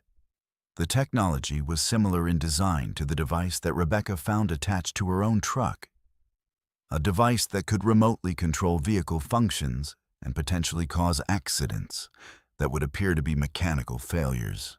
Our seventh story demonstrates why some truckers develop superstitions about certain types of cargo, and this account from driver James Mitchell will make you understand why. James had been driving for 13 years and specialized in hauling high-value items that required extra security and careful handling, artwork, antiques, and collectibles for auction houses and private collectors. It was lucrative work that paid well above standard freight rates. But James discovered that some cargo comes with a price that can't be measured in dollars. In November 2020, James was contracted to transport a collection of antique furniture from an estate sale in Savannah, Georgia, to a private collector in Portland, Oregon. The shipper was an elderly man named Harrison Blackwood, who claimed to be liquidating his late father's estate. The furniture pieces were reportedly from the 1800s and included several bedroom sets, dining room furniture, and what Blackwood described as a very special armoire that's been in my family for generations. James arrived at the pickup location, which was a sprawling Victorian mansion on the outskirts of Savannah that looked like it hadn't been maintained in decades. The house was surrounded by overgrown gardens and seemed to loom over the landscape despite the bright afternoon sunshine. Blackwood met James at the door and immediately struck him as an odd character. Extremely pale, soft-spoken, and insistent that the furniture be loaded in a very specific order, with the armoire placed at the very front of the trailer. The loading process took most of the afternoon because Blackwood insisted on personally supervising every piece as it was moved from the house to James's trailer. What struck James as unusual was how cold the furniture felt. Even though it had been sitting in a house with no air conditioning during a warm Georgia day, each piece seemed to absorb heat rather than radiate it, and James found himself shivering every time he handled the items directly. The armoire that Blackwood had mentioned was particularly unsettling. It was a massive piece, nearly 8 feet tall and made of dark wood that seemed to absorb light rather than reflect it. The piece was ornately carved with figures that appeared to be angels and demons intertwined in various poses. What made James uncomfortable was that the carved figures seemed to change depending on the angle from which you viewed them. What looked like an angel from one side appeared demonic from another. Blackwood insisted that the armoire remain locked during transport and gave James a very specific warning. Under no circumstances should you open this piece or allow anyone else to examine it. The lock is there for everyone's protection. James had transported valuable antiques before and was accustomed to security requirements. But something about Blackwood's tone suggested that the concern was about more than theft or damage. James began his cross-country journey late in the afternoon, planning to drive through the night to make up time. For the first few hours, everything seemed normal. But as darkness fell, James began to notice unusual sounds coming from his trailer. At first, he attributed the noises to normal settling and shifting of the furniture. But as he listened more carefully, the sounds became distinctly unsettling. It sounded like wood creaking and groaning, but not from road vibration or temperature changes. The sounds were rhythmic and purposeful, like someone was moving around inside the trailer. James pulled over at a rest area around midnight to check his load securement, and what he found made his blood run cold. Several of the smaller furniture pieces had moved from their original positions, despite being properly tied down with heavy-duty straps. More disturbing was the condition of the armoire. The massive piece remained in its original position, but the lock that Blackwood had been so concerned about was now hanging open. James was certain that the lock had been secure when they loaded the piece, and there was no way it could have opened accidentally during transport. James approached the armoire cautiously and noticed that the carved figures on its surface seemed more pronounced in the dim light of the rest area, their expressions appearing more sinister and lifelike. James decided not to investigate further and quickly resecured the load before getting back on the road. But the sounds from the trailer continued throughout the night, becoming more pronounced and disturbing. James began to hear what sounded like voices, muffled conversations coming from inside the armoire, as if multiple people were trapped inside and trying to communicate with each other. Around 3 a.m., while driving through a remote section of Arkansas, James heard something that made him slam on his brakes and pull over immediately. From his trailer came the unmistakable sound of a woman screaming. Not a brief cry, but a prolonged, agonized scream, that seemed to come from inside the armoire itself. James sat in his idling truck for several minutes, listening. But the trailer had gone completely silent. James called the number that Blackwood had given him for emergencies, but the phone was disconnected.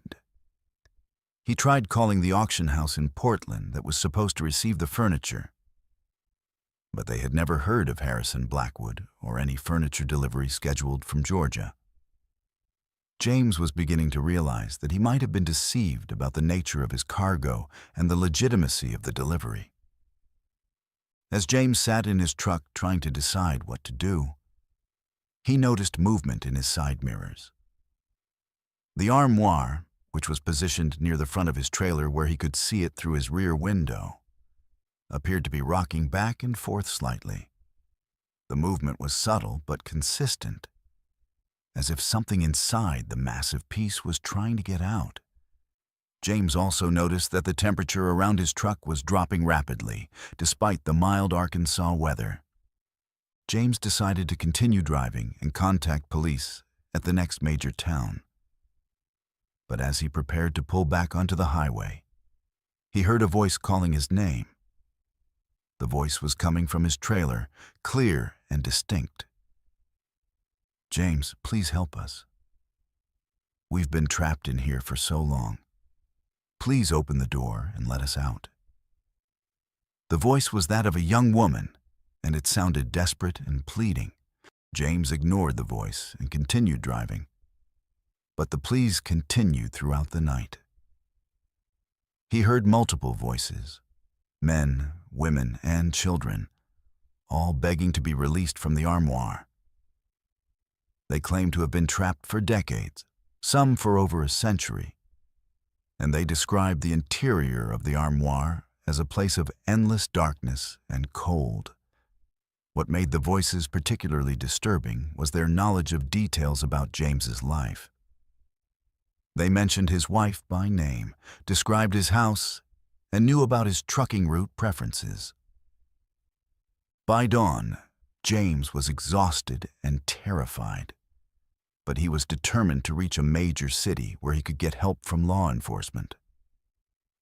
As he drove through Oklahoma, the voices from the armoire became more insistent and threatening. They began to describe what would happen to James if he didn't release them, detailing how they would follow him home and torment his family. The voices also began to affect his truck's electronics. His radio would tune itself to static-filled stations, his GPS would display impossible locations, and his engine would randomly lose power for several seconds at a time. James pulled into a truck stop in Oklahoma City and immediately called the police. While waiting for officers to arrive, James noticed that other truckers in the parking lot were giving his truck a wide berth. Several drivers approached him to ask if everything was all right, explaining that they could hear screaming coming from his trailer, and that the temperature around his truck was noticeably colder than the surrounding area. When police arrived and opened James's trailer to inspect the furniture, they found something that defied explanation. Every piece of furniture had moved from its secured position and was now arranged in a perfect circle around the armoire, as if the pieces had repositioned themselves during transport. The armoire itself was standing open, revealing an interior that appeared to be much larger than the external dimensions of the piece would allow. Inside the armoire, police found dozens of personal items: jewelry, photographs, clothing, and identification documents dating back to the 1800s. All of the items belonged to people who had been reported missing over the past 150 years, many of them from the Savannah area. Most disturbing of all, the items showed no signs of age or deterioration, as if they had been preserved in some kind of temporal bubble. Police contacted authorities in Savannah to investigate Harrison Blackwood and the Victorian mansion, where James had picked up the furniture. What they discovered was that the house had been abandoned since 1987, when the last known resident, Harrison Blackwood Sr., had disappeared under mysterious circumstances. The current owner was a property management company that had been trying to sell the house for decades, but had been unable to find buyers due to reports of paranormal activity. Further investigation revealed that the armoire had a documented history of being associated with disappearances. Historical records showed that the piece had belonged to a wealthy Savannah family in the 1850s, and that over a dozen people had vanished while the armoire was in their possession. The piece had been sold and resold numerous times over the years, and each owner had eventually abandoned it after experiencing supernatural phenomena. James was released without charges once police confirmed that he had been deceived about the nature of his cargo. The furniture was taken into evidence and eventually transferred to a team of paranormal investigators who specialized in haunted objects. The armoire and the other pieces were eventually destroyed in a controlled burn, but witnesses reported that the fire burned with an unusual blue flame and that screaming could be heard coming from the flames until the furniture was completely consumed. James retired from long-haul trucking immediately after the incident and now works for a local delivery company that only handles verified cargo with full documentation.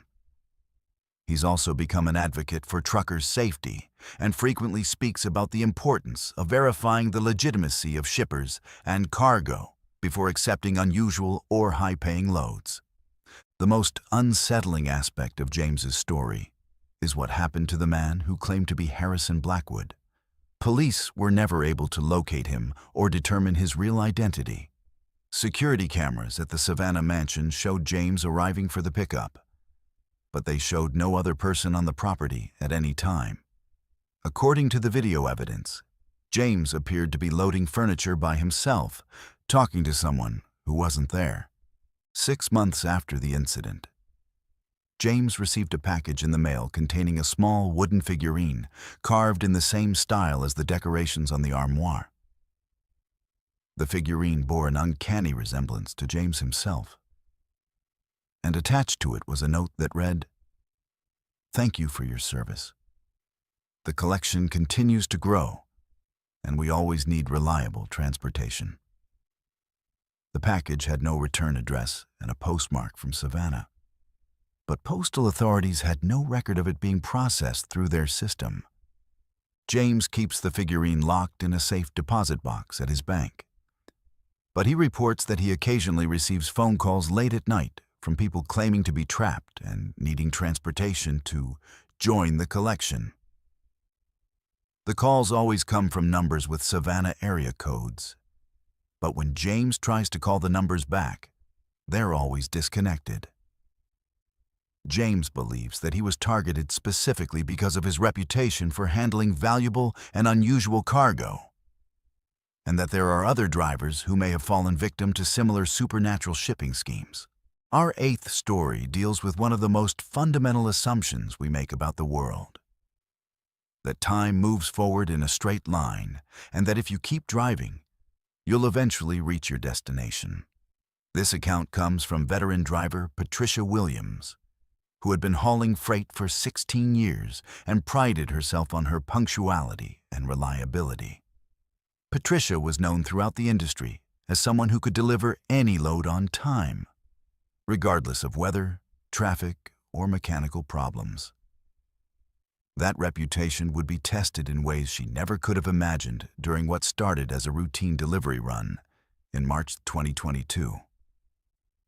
Patricia received a call from her dispatcher about an urgent delivery that needed to be completed within a very tight time frame. The cargo was medical equipment being transported from a pharmaceutical company in Ohio to a research hospital in Nevada. The shipper was willing to pay premium rates for expedited delivery, and Patricia's truck was equipped with the climate control systems necessary to maintain the precise temperature requirements for the sensitive equipment. The pickup went smoothly at a modern pharmaceutical facility outside of Columbus. The cargo consisted of several large crates containing what the shipping documents described as experimental diagnostic equipment, worth over $2 million. The crates were loaded with extreme care by technicians wearing protective suits, and Patricia was given very specific instructions about maintaining temperature and avoiding any sudden movements or vibrations that could damage the sensitive instruments inside. Patricia began her journey westward on Interstate 70, planning to drive straight through to Nevada, with only brief stops for fuel and mandatory rest breaks. The cargo was time-sensitive and needed to arrive at the hospital within 72 hours to be used in an experimental procedure scheduled for the following week. Patricia had made similar runs before and was confident she could meet the deadline easily. For the first 8 hours of the trip, everything proceeded normally. Patricia made good time through Ohio and into Indiana, maintaining the required temperature in her trailer and monitoring the cargo's status through a sophisticated tracking system that had been installed by the pharmaceutical company. The equipment was functioning perfectly, and Patricia was actually running ahead of schedule when she entered Illinois around 10 p.m. That's when Patricia encountered something that would challenge everything she thought she knew about time and space. She was driving through a particularly unremarkable stretch of Interstate 70 near Effingham, Illinois, a straight, flat section of highway that she had traveled dozens of times over the years. The area was rural farmland with few landmarks, just mile markers indicating her progress westward. Patricia noticed that she was approaching mile marker 159, a detail that only registered in her mind because her logbook required her to record her location every hour. But as she continued driving at a steady 65 miles per hour for what felt like at least 10 minutes, she was surprised to see mile marker 159 approaching again. Patricia assumed she had been mistaken about the first marker and continued driving. But when she passed mile marker 159 for the third time, she knew something was seriously wrong. Patricia pulled over and consulted her GPS systems. She had 3 different units installed in her truck for redundancy. All 3 devices showed her location as mile marker 159 on Interstate 70 in Illinois. According to the GPS, she was traveling westbound at highway speed, but her position wasn't changing. The devices showed her truck moving along the highway, but somehow she remained at the exact same location no matter how far she drove. Patricia tried calling her dispatcher to report the navigation equipment malfunction. But her cell phone showed no signal, despite being in an area where she had always had good coverage before. Her CB radio was receiving only static, and even her satellite communication system couldn't establish a connection. Patricia was completely cut off from the outside world, trapped in a single mile of highway that seemed to repeat endlessly. At first, Patricia thought she might be experiencing some kind of medical emergency, a stroke or seizure that was affecting her perception of time and space. She pulled over and conducted a thorough self-assessment, checking her vision, coordination, and mental clarity. Everything seemed normal, and she felt completely alert and oriented. Her truck's systems were all functioning normally as well, with no indication of mechanical problems or electrical malfunctions. Patricia decided to continue driving and see if the problem would resolve itself. But after an hour of steady travel, she was still passing the same mile marker 159 every few minutes. The landscape around her never changed. The same farmhouses, the same grove of trees, the same advertising billboard for a local restaurant. It was as if she was driving through a loop of highway that connected to itself, creating an endless circle with no exit. The psychological effect of the repetition was more disturbing than Patricia had anticipated.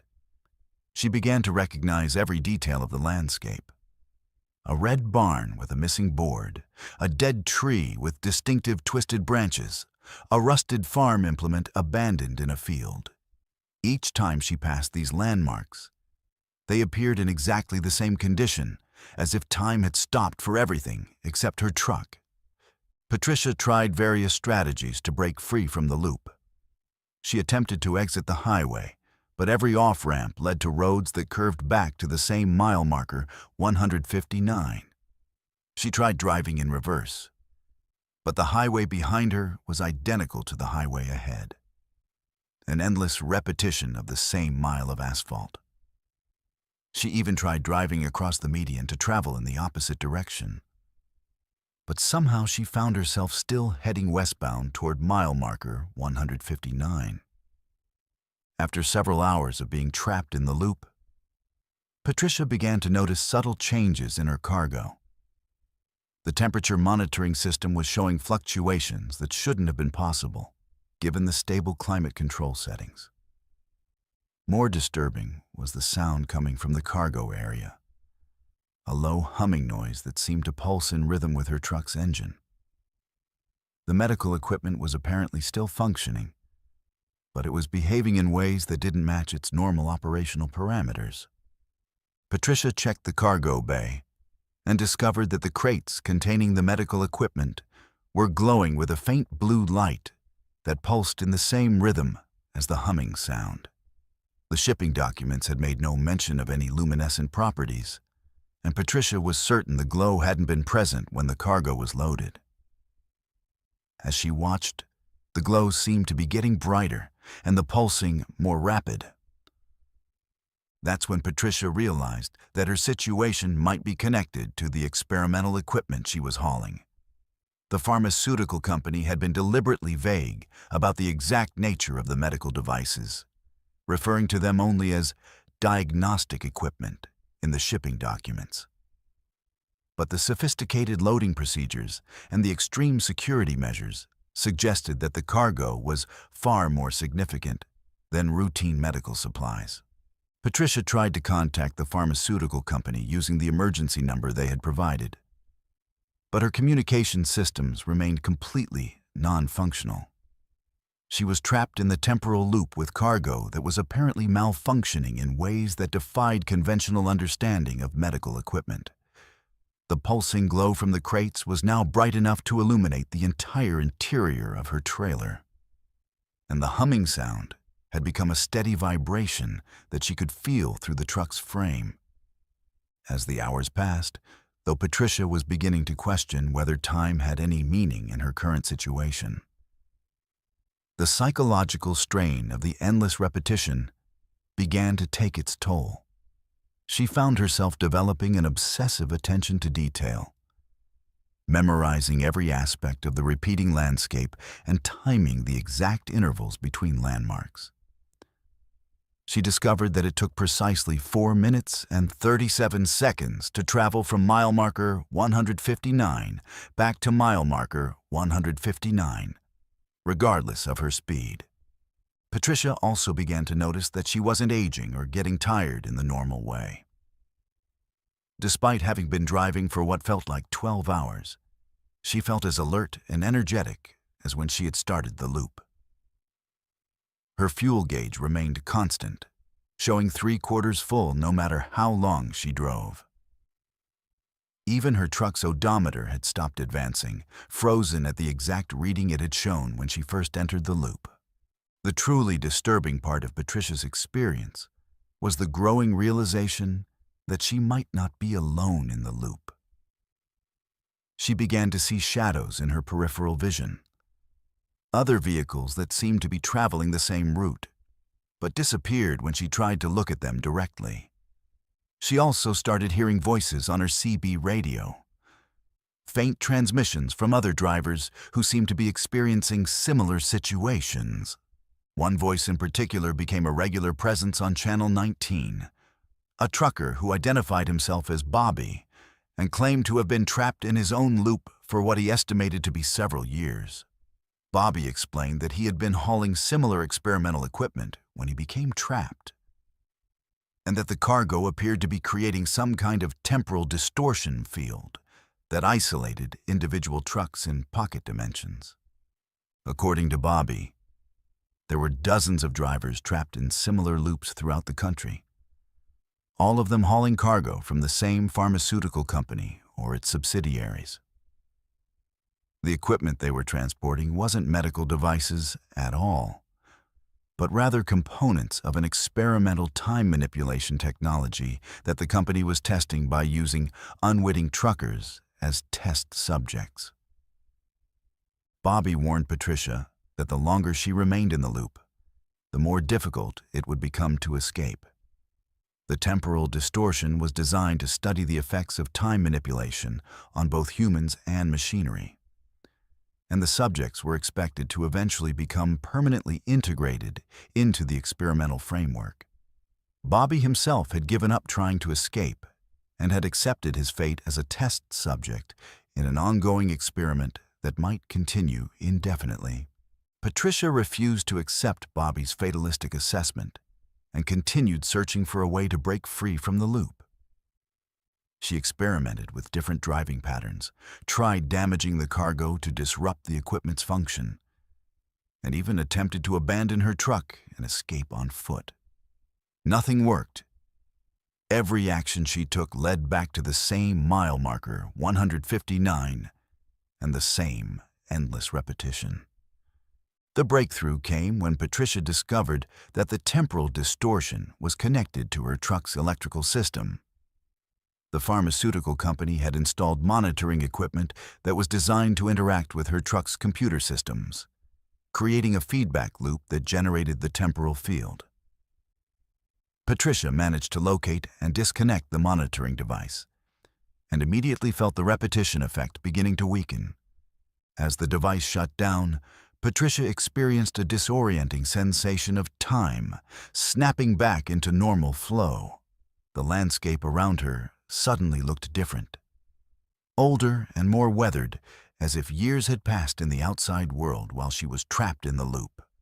Her GPS systems came back online and showed that she was indeed at mile marker 159, but the date display indicated that 3 weeks had passed since she had first entered the temporal distortion. Patricia immediately contacted authorities and reported her experience. But when investigators arrived at the pharmaceutical company facility in Ohio, they found it abandoned with no trace of the organization that had hired her.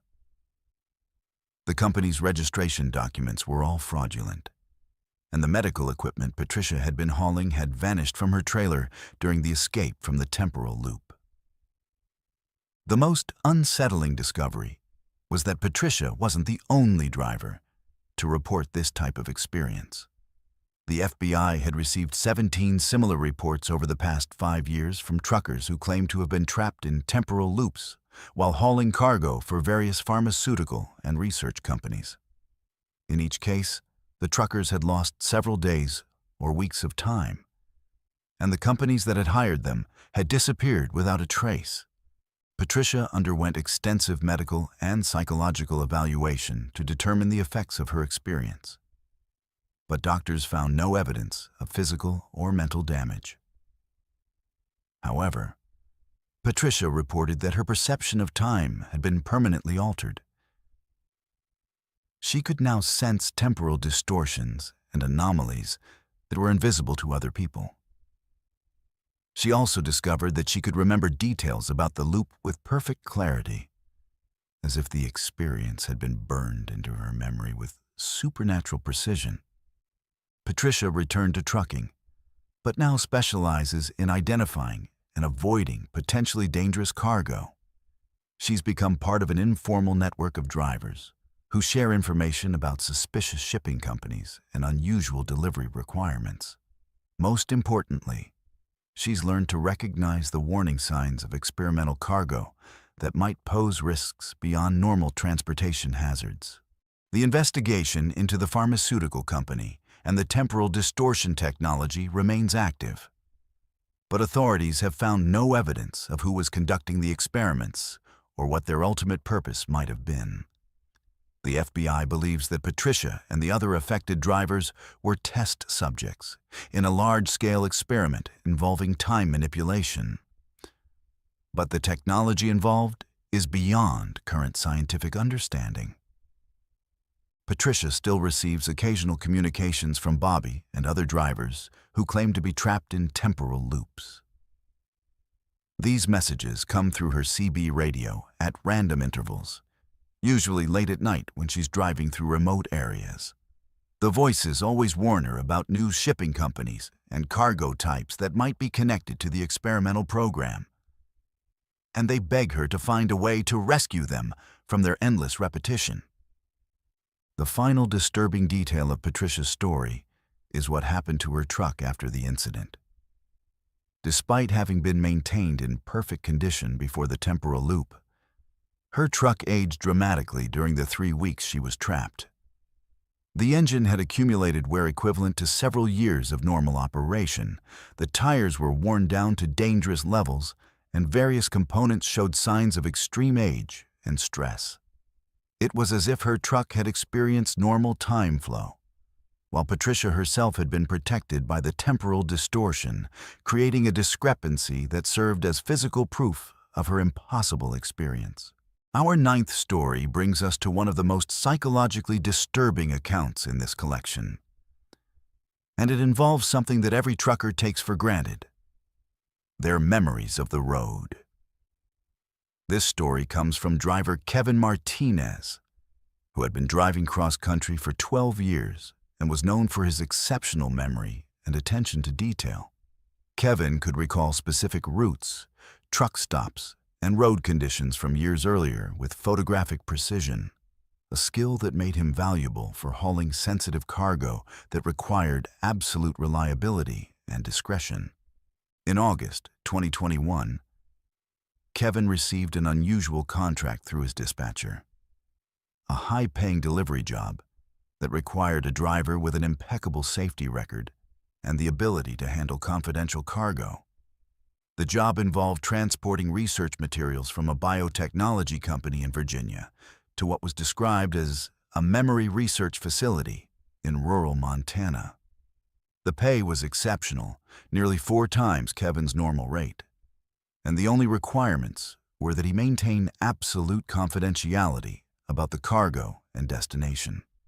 Kevin picked up the cargo at a modern biotechnology facility outside of Richmond, where he was met by scientists in white lab coats who supervised the loading of dozens of small containers filled with what appeared to be biological samples.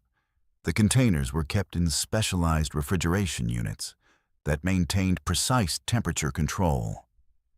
And Kevin was given detailed instructions about monitoring the cargo's status throughout the journey. What struck Kevin as unusual was the paperwork accompanying the shipment. Instead of normal shipping documents, Kevin received a thick folder filled with psychological assessment forms, memory evaluation tests, and what appeared to be brain scan images. When Kevin asked about the unusual documentation, the lead scientist explained that the research facility required detailed background information about all drivers who delivered to their location, ostensibly for security clearance purposes. Kevin completed the required forms and assessments, which included detailed questions about his driving history, his ability to recall specific routes and experiences, and even questions about childhood memories and family history. The process took over 2 hours, but Kevin assumed it was standard procedure for high-security research facilities and didn't question the unusual requirements.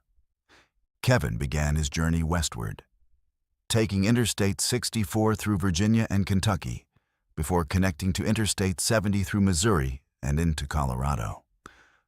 The first day of driving was completely normal, and Kevin made excellent time while carefully monitoring the temperature-controlled cargo. But as he entered his second day on the road, Kevin began to experience something that he initially attributed to fatigue, brief gaps in his memory of the journey.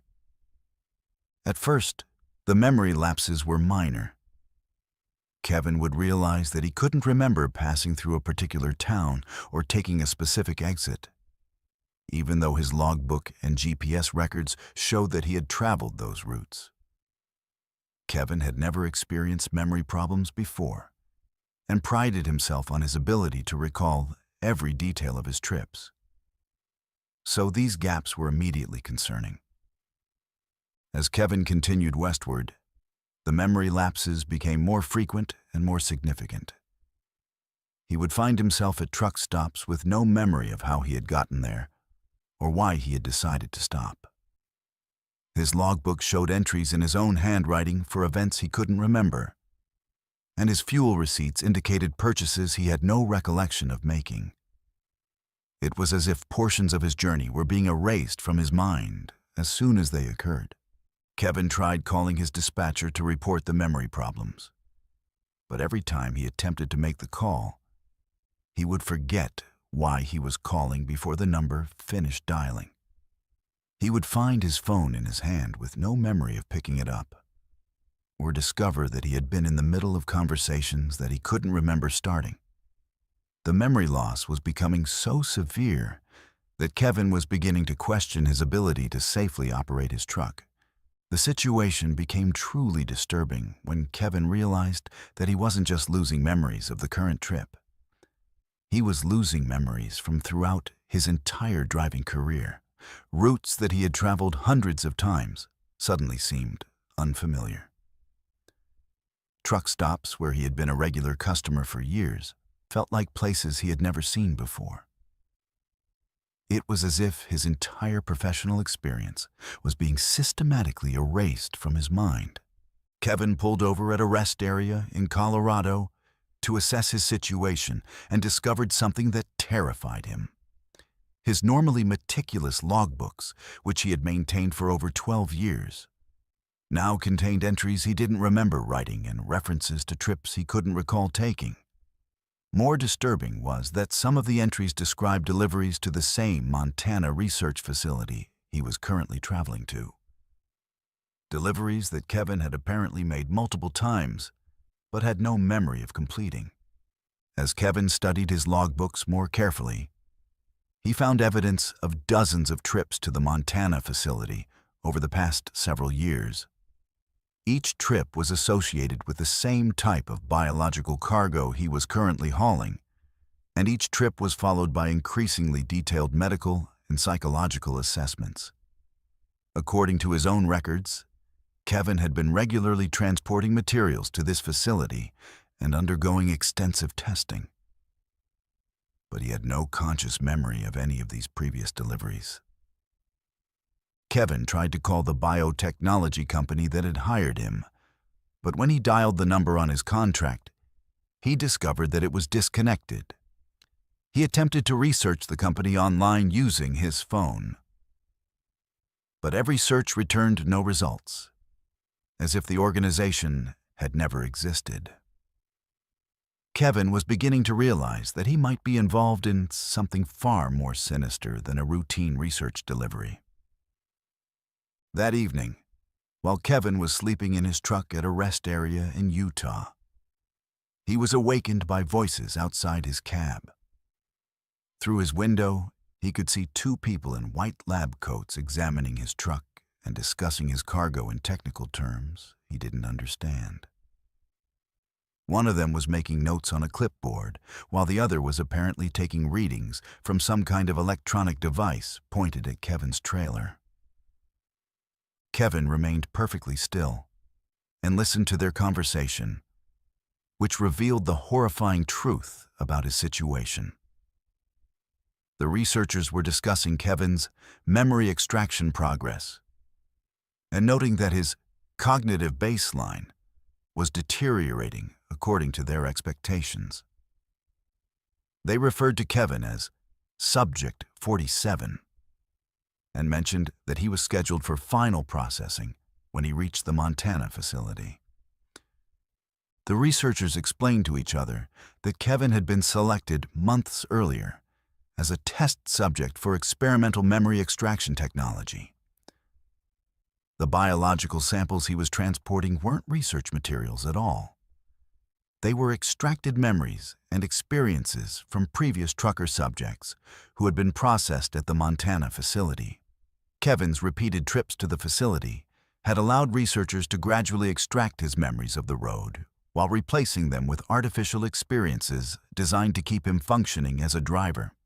According to the conversation Kevin overheard, the research facility was developing technology to harvest and transfer human memories, particularly the specialized knowledge and experience of professional drivers. The extracted memories could then be implanted into other subjects or stored digitally for later use. The trucking industry provided an ideal testing ground because drivers often worked alone and traveled long distances, making them easy to manipulate without detection. The researchers discussed Kevin's case specifically, noting that his exceptional memory and extensive driving experience made him a particularly valuable subject. They had been extracting his memories gradually over multiple trips to avoid detection, but they were now ready to complete the process by removing all of his remaining memories and repurposing his accumulated knowledge for their research. Kevin realized that he was being transported to the facility not as a driver delivering cargo, but as cargo himself, a test subject scheduled for final memory extraction that would likely leave him in a vegetative state. The biological samples in his trailer were the extracted memories of other drivers who had undergone the same process, and Kevin was unknowingly transporting the stolen experiences of his fellow truckers to be stored or implanted into new subjects. After the researchers left, Kevin immediately started his truck and fled the rest area, abandoning his planned route to the Montana facility. But as he drove through the night, Kevin discovered that his memory problems were accelerating rapidly. He began losing memories of recent events within minutes of their occurrence, and his knowledge of trucking procedures and road navigation was deteriorating so quickly that he was becoming unsafe to drive. Kevin managed to reach a hospital in Salt Lake City before his memory loss became completely debilitating. Medical staff found his story incredible, but were alarmed by the rapid progression of his symptoms. Brain scans revealed unusual patterns of neural activity that were consistent with artificial memory manipulation. But the technology involved was beyond anything in current medical literature. While Kevin was being evaluated at the hospital, investigators discovered that his truck's cargo was indeed biological material, but it wasn't stored in normal preservation medium.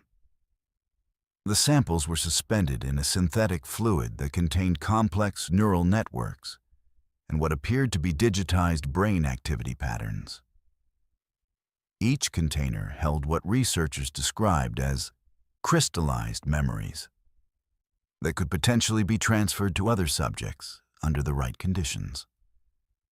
The investigation into the memory extraction operation revealed a sophisticated network involving multiple biotechnology companies and research facilities across the country. Truckers were being systematically targeted and recruited for fake delivery jobs that allowed researchers to study their memories and gradually extract their accumulated knowledge and experience. The ultimate goal appeared to be the creation of a database of human memories that could be accessed and utilized for various purposes. Kevin's condition stabilized after several weeks of treatment, but his memory never fully recovered. He retained basic life skills and personal memories, but his entire professional knowledge of trucking was gone. He couldn't remember how to operate a commercial vehicle, had no knowledge of routes or regulations, and felt no familiarity with the industry he had worked in for over a decade. It was as if 12 years of his life had been surgically removed from his mind. The most disturbing aspect of Kevin's case was the discovery of how many other drivers had been affected by the memory extraction program. Hospital records from across the country revealed dozens of cases of truckers experiencing sudden onset memory loss, early dementia, and cognitive deterioration that couldn't be explained by normal medical causes. Many of these drivers had histories of making deliveries to research facilities or biotechnology companies that later proved to be non-existent. Kevin never returned to trucking but has become an advocate for driver safety and rights. He works with law enforcement agencies to identify suspicious shipping companies and delivery requests that might be connected to the memory extraction network. He's also part of a support group for drivers who have experienced unexplained memory loss, many of whom report similar stories of fake delivery jobs and mysterious research facilities. The investigation into the memory extraction operation remains active, but authorities have struggled to locate the main research facility or identify the individuals responsible for the program. The Montana facility that Kevin was supposed to deliver to was found abandoned, with evidence that it had been hastily evacuated when Kevin failed to arrive as scheduled. The technology and equipment had been removed, but investigators found evidence of the memory extraction procedures in the form of specialized chairs equipped with neural interface equipment. Kevin still receives occasional communications from what appear to be other victims of the memory extraction program. These messages come in the form of phone calls from drivers who claim to be experiencing memory loss and confusion about deliveries they can't remember making. The callers often describe symptoms identical to Kevin's experience, and they frequently mention being contracted for deliveries to research facilities that don't appear on any official records. The final chilling detail of Kevin's story is what investigators discovered when they analyzed the biological samples from his truck. The crystallized memories contained in the containers weren't just random extracts. They were specifically selected memories related to trucking knowledge, route familiarity, and driving experience. Each sample represented years of accumulated professional expertise that had been stolen from its original owner and prepared for transfer to new subjects. Among the samples, investigators found memories that belonged to drivers who had been reported missing over the past 5 years. These men and women had disappeared while making deliveries to various research facilities, and their memories were apparently being stored and traded like commodities in a black market for human experience. The implications suggest that the memory extraction program was not just an experiment, but a commercial operation designed to harvest and sell human knowledge to the highest bidder. Kevin's case has led to increased awareness within the trucking industry about the risks of accepting delivery contracts from unverified companies. But the memory extraction network continues to operate. Drivers are now encouraged to verify the legitimacy of research facilities and biotechnology companies before accepting delivery contracts, and to report any unusual medical or psychological assessments required for shipping jobs.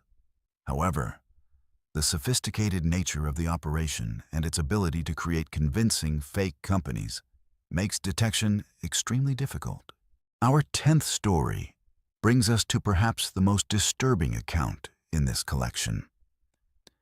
And it involves a discovery that will make you question the identity of every trucker you encounter on the road.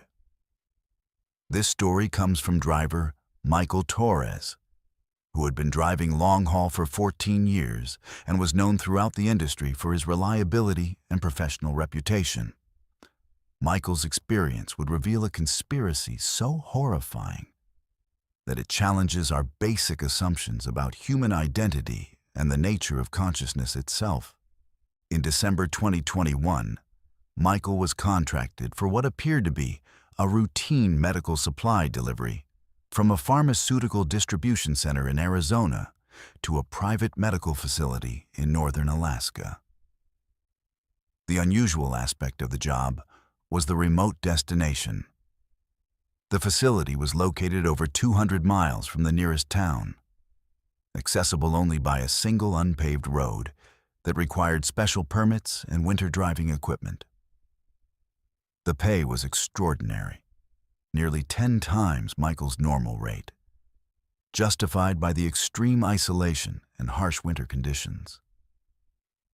Michael had experience with remote deliveries in Alaska and was equipped with the necessary cold weather gear and emergency supplies for the journey. The cargo consisted of medical equipment and supplies sealed in temperature-controlled containers, along with what the shipping documents described as biological research materials that required careful handling and precise environmental controls. Michael had transported similar cargo before and wasn't particularly concerned about the unusual nature of the delivery. The pickup process at the Arizona facility was more extensive than Michael had expected. In addition to loading the cargo, Michael was required to undergo a comprehensive medical examination that included blood tests, brain scans, and detailed psychological assessments. The medical staff explained that these procedures were required for anyone entering the Alaska facility due to biosecurity protocols and the sensitive nature of the research being conducted there. Michael found the medical examination unusually thorough and invasive, but he assumed it was standard procedure for high-security research facilities. The examination included detailed measurements of his physical characteristics, vocal pattern analysis, and even genetic testing that required multiple tissue samples. The entire process took over 8 hours, but the medical staff assured Michael that the results would be processed before he reached the Alaska facility. Michael began his journey northward, driving through Nevada, Idaho, and into Canada before crossing into Alaska. The first several days of travel were routine, and Michael made good time despite increasingly harsh weather conditions as he traveled into the Arctic.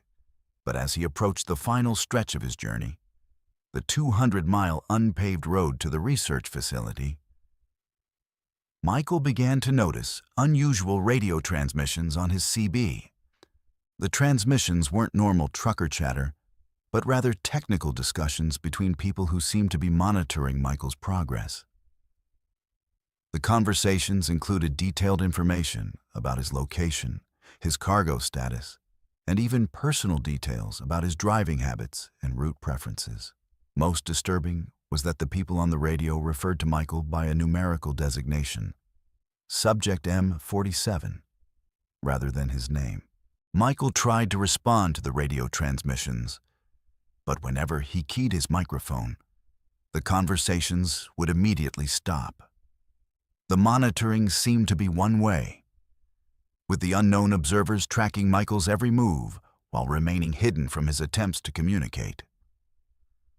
Michael began to suspect that his truck had been equipped with surveillance equipment during the loading process in Arizona. As Michael approached the research facility, the radio transmissions became more frequent and more specific.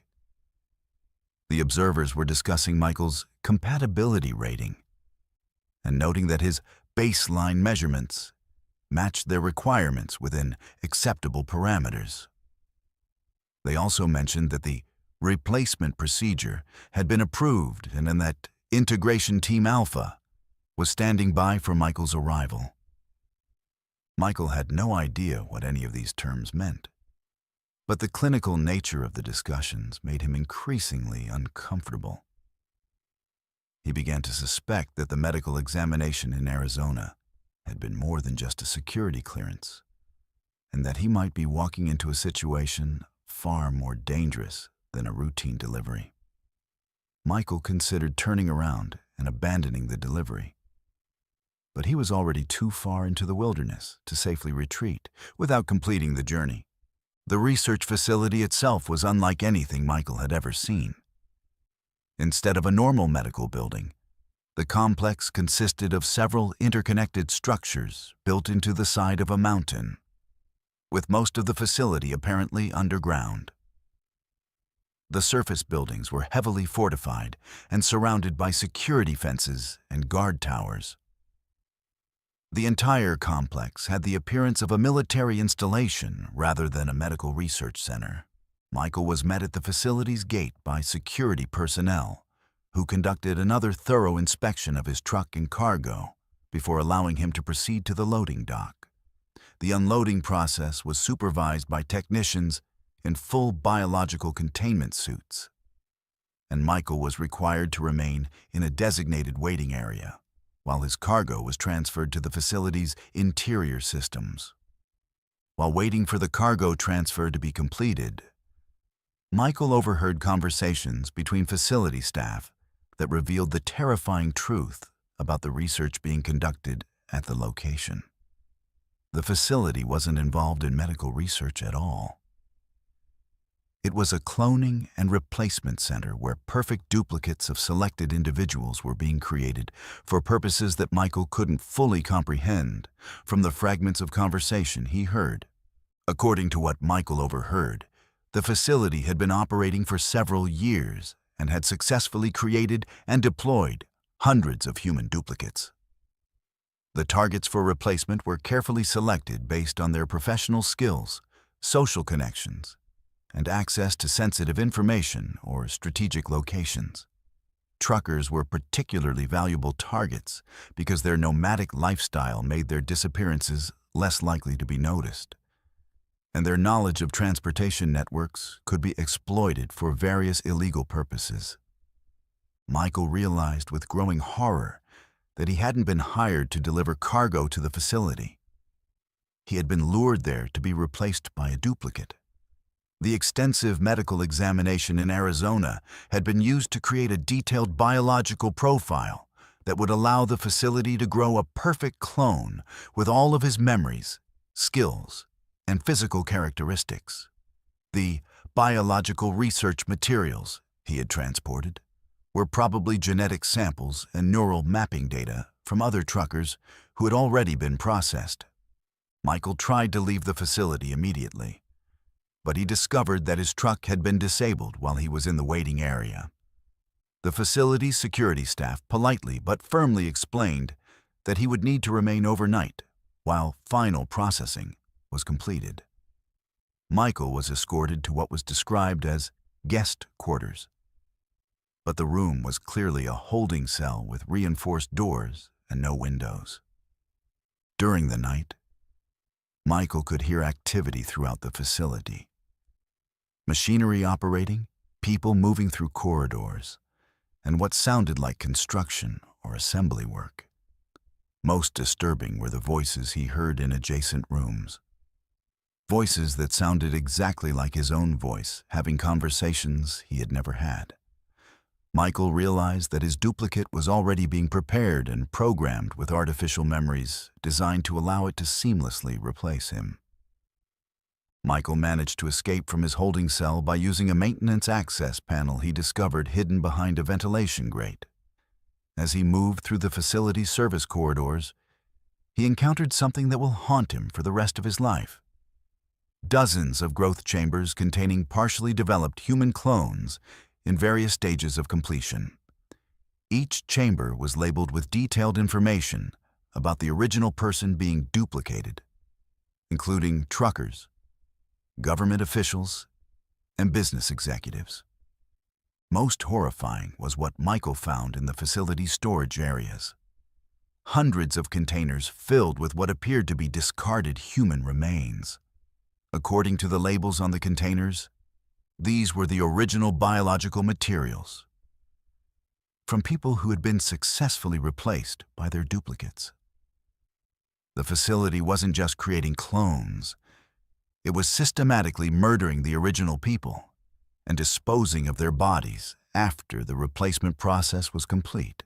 Michael located his truck in the facility's garage and discovered that it had been equipped with additional monitoring and control systems that would allow the facility to track and manipulate his movements if his duplicate was deployed. He also found evidence that many other truckers had delivered to this facility over the years, and that their trucks had been similarly modified before their duplicates were sent back into the world.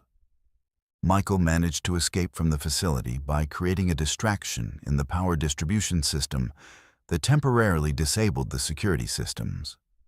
As he drove away from the complex, he could see search teams being deployed to recapture him. But his knowledge of winter driving in extreme conditions allowed him to evade pursuit and reach civilization. Michael immediately contacted federal authorities and reported his experience. But the investigation that followed was both frustrating and terrifying. When law enforcement agencies attempted to locate the facility, they found only an abandoned research station that had been hastily evacuated. The underground portions of the complex had been sealed with explosives, and all evidence of the cloning operation had been removed or destroyed. Most disturbing was what investigators discovered when they began checking on other truckers who had made deliveries to remote facilities in recent years. Over 40 drivers who had accepted similar high-paying jobs to isolated locations had returned from their deliveries, exhibiting subtle changes in personality and behavior. Family members and close friends reported that these drivers seemed different in ways that were difficult to define but impossible to ignore. Medical examinations of these drivers revealed anomalies that were consistent with advanced cloning technology. DNA tests showed microscopic genetic markers that shouldn't have been present in naturally conceived humans, and brain scans revealed neural patterns that suggested artificial memory implantation. Most of the affected drivers had no memory of anything unusual about their deliveries and insisted that they were the same people they had always been. Michael underwent extensive testing and was confirmed to be genetically authentic. But investigators warned him that his duplicate was almost certainly still in operation somewhere. The clone would have all of Michael's memories up to the point of the medical examination in Arizona, along with artificially implanted experiences designed to explain the gap in its memory. The duplicate would be virtually indistinguishable from Michael himself, and would be operating in the trucking industry with access to all of Michael's professional contacts and reputation. The investigation revealed that the cloning and replacement program was far more extensive than initially suspected. Similar facilities were believed to exist in remote locations across North America and possibly worldwide. The program appeared to be connected to organized crime networks, that were using replaced individuals to infiltrate transportation systems, government agencies, and other strategic sectors of society. Michael retired from trucking immediately after his escape, and now works with federal agencies to identify potential cloning operations and locate other victims of the replacement program. He's also undergone extensive security measures to protect his identity and prevent his duplicate from assuming his life and relationships. Michael lives under constant surveillance and uses multiple forms of identification to prove his authenticity to family and friends. The most chilling aspect of Michael's story is the ongoing uncertainty about how many people in various professions have been replaced by duplicates without anyone's knowledge. The technology demonstrated at the Alaska facility was decades ahead of publicly known cloning capabilities, suggesting that the replacement program has been operating for much longer than investigators initially suspected. Michael continues to receive reports from other truckers about suspicious delivery jobs and unusual medical examinations required for certain contracts. These reports suggest that the replacement program is still active and continues to target professional drivers for reasons that aren't fully understood. Some investigators believe that the trucking industry is being systematically infiltrated as part of a larger plan to control transportation networks and supply chains. The final disturbing detail of Michael's experience is what happened when he tried to return to his normal life after the incident. Several of his longtime trucking contacts reported receiving visits from someone claiming to be Michael. Someone who looked and sounded exactly like him, but knew details about recent jobs and experiences that the real Michael had never had. His duplicate was apparently operating in the trucking industry, possibly taking jobs and building relationships that could eventually be used to access sensitive cargo or strategic transportation networks. Michael's case has led to increased awareness within the trucking industry about the risks of accepting delivery contracts to remote or isolated facilities, especially those requiring extensive medical examinations or security clearances. However, the sophisticated nature of the replacement program and its ability to create perfect duplicates makes detection extremely difficult. The program represents a threat not just to individual truckers, but to the security and integrity of the entire transportation industry.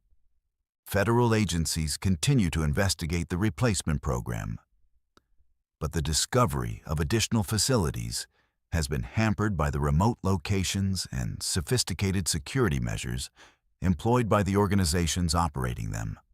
The program appears to be funded and operated by entities with access to advanced technology and unlimited resources, suggesting connections to either foreign governments or extremely well-funded criminal organizations with capabilities that challenge our understanding of what's scientifically possible. Our 11th and final story brings us to the most disturbing account in this entire collection. And it involves a discovery that connects all the previous stories in ways that will make you question everything you thought you knew about the American highway system. This account comes from veteran driver Sarah Mitchell, who had been driving long haul for 18 years and had unknowingly encountered elements from every single story we've shared tonight. Sarah's experience would reveal the horrifying truth that ties together all the supernatural and unexplained phenomena that truckers face on America's darkest roads. Sarah received a call in November 2022 from a dispatcher she had never worked with before, offering her the highest-paying contract of her career. The job involved transporting what was described as archived research materials from a storage facility in Nevada to a destination that would be provided to her en route. The pay was astronomical, nearly $50,000 for a single delivery. But the contract included unusual clauses requiring absolute secrecy and forbidding her from discussing the cargo or destination with anyone. The pickup location was a massive warehouse complex in the Nevada desert, surrounded by military-style security and accessible only through multiple checkpoints. Sarah was required to undergo extensive background verification and sign documents that she wasn't allowed to read before being escorted to the loading dock. The cargo consisted of hundreds of file boxes, computer servers, and what appeared to be biological preservation equipment. As the cargo was being loaded, Sarah overheard conversations between the facility staff that made her blood run cold. They were discussing Project Night Road, an ongoing operation that had been collecting data on supernatural encounters, unexplained phenomena, and what they called dimensional incursions along America's highway system for over 30 years. According to what Sarah heard, every strange encounter that truckers had reported was not only real, but was part of a coordinated experiment being conducted by an organization with unlimited resources and technology far beyond public knowledge. The loading supervisor, apparently unaware that Sarah could hear him, explained to a colleague that the archived materials contained documentation of thousands of trucker encounters with ghosts, time loops, phantom truck stops, and other supernatural phenomena. But these weren't random occurrences. They were carefully orchestrated tests designed to study how ordinary people responded to impossible situations. The organization had been using the trucking industry as a testing ground for experimental technology that could manipulate reality, time, memory, and human consciousness. Sarah realized that she wasn't just transporting research files. She was carrying evidence of the most massive psychological and supernatural experiment in human history.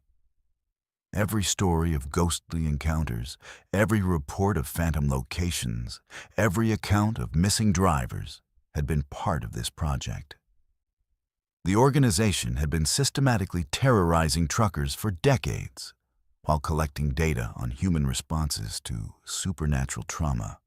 As Sarah began her journey, she received her destination coordinates through an encrypted communication system that had been installed in her trucks during loading.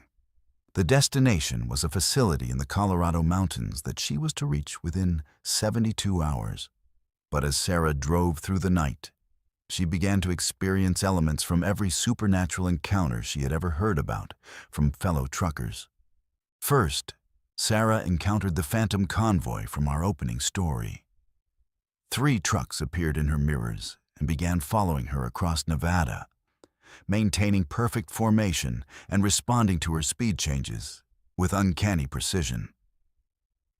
When Sarah tried to contact them on her CB radio, she heard the voices of drivers who had been dead for decades, all of them begging her to turn around and abandon her delivery. As Sarah entered Utah, she encountered the wrong exit scenario. Her GPS began directing her onto roads that didn't exist on any map, leading her through a landscape that seemed to shift and change as she drove. She passed abandoned towns filled with people in nightgowns who watched her truck with hungry eyes. And she heard voices on her radio describing road conditions from decades in the past. The psychological pressure intensified as Sarah drove through Colorado. She picked up a hitchhiker who appeared to be a young woman in distress, but who revealed herself as something inhuman, with black eyes and pointed teeth. The hitchhiker told Sarah that she was approaching the source of all the supernatural activity that plagued America's highways. A facility where reality itself was being manipulated and tested. Sarah's truck began experiencing the sealed container phenomena as the cargo behind her started moving and making sounds. When she investigated, she discovered that the archived files were somehow alive, containing not just documentation of supernatural encounters, but actual captured supernatural entities. The organization had been trapping ghosts, demons, and other paranormal beings for use in their experiments on human subjects. As Sarah approached the Colorado facility, she encountered the 24-hour truck stop that existed only in supernatural space. The phantom truck stop appeared exactly as other drivers had described it, complete with the friendly staff who tried to convince her to stay, and the mysterious devices that would be installed on her truck. Sarah realized that this location served as a processing center where the organization prepared drivers for supernatural encounters and monitored their responses. The truck stop staff revealed to Sarah that she had been selected not just to deliver the archived materials, but to become the final test subject in Project Night Road. Her 18 years of driving experience and her reputation for reliability had made her the perfect candidate for the ultimate experiment. A test that would determine whether the organization's reality manipulation technology was ready for deployment on a global scale. Sarah discovered that every supernatural encounter she had ever heard about was connected to this facility. The antique delivery that trapped drivers in haunted objects, the voice on Channel 19 that provided warnings from beyond the grave, the passenger who wasn't human, the never-ending mile that trapped drivers in time loops, the memory facility that stole drivers' experiences, and the replacement program that created perfect duplicates. All of these were different aspects of the same massive experiment. The organization behind Project Night Road wasn't just studying supernatural phenomena. They were creating it. Using technology that combined advanced science with captured supernatural entities, they had been testing the limits of human consciousness and reality manipulation. The ultimate goal was to develop the ability to control human perception and memory on a massive scale, potentially affecting entire populations. Sarah learned that the facility she was approaching served as the central command for all supernatural activity on America's highways. Every ghost truck, every phantom location, every impossible encounter was being orchestrated from this location using a combination of advanced technology and trapped supernatural entities. The organization had essentially weaponized the paranormal, turning it into a tool for studying and controlling human behavior. As Sarah reached the final approach to the facility, she made a decision that would save not only her own life, but potentially the lives of countless other drivers. Instead of delivering the archived materials to the facility, Sarah drove her truck directly into the facility's main building, causing a massive explosion that destroyed decades of research data and released hundreds of trapped supernatural entities. The destruction of the facility created a supernatural shockwave that was felt across the entire highway system. Phantom truck stops disappeared, time loops collapsed, and trapped spirits were finally freed to move on to whatever comes after death.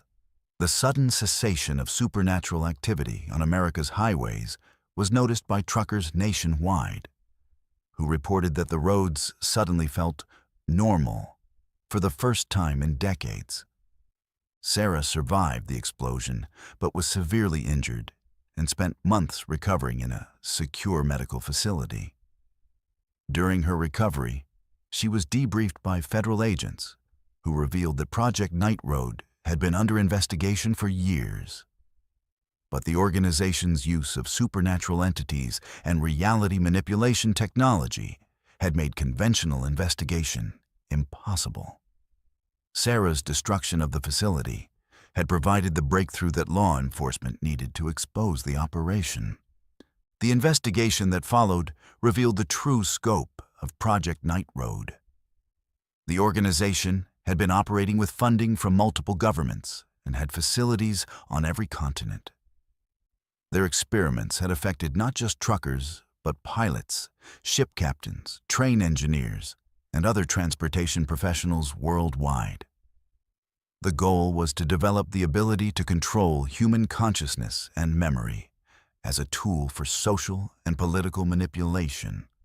Sarah's heroic actions had disrupted the organization's operations, but investigators warned that other facilities remained active and that the technology developed through Project Night Road could still be deployed by other groups. The supernatural encounters that had terrorized truckers for decades might have ended. But the human organizations behind them continued to pose a threat to transportation workers and society as a whole. If you've made it this far, you're now part of an exclusive group of people who know the truth about what really happens on America's highways. But your journey into verified horror doesn't have to end here. Subscribe to Verified Fears right now if you haven't already, because we have dozens more true stories that are just as disturbing as the ones you've heard tonight. Every week, we bring you verified accounts of real horror that will challenge everything you thought you knew about the world around us.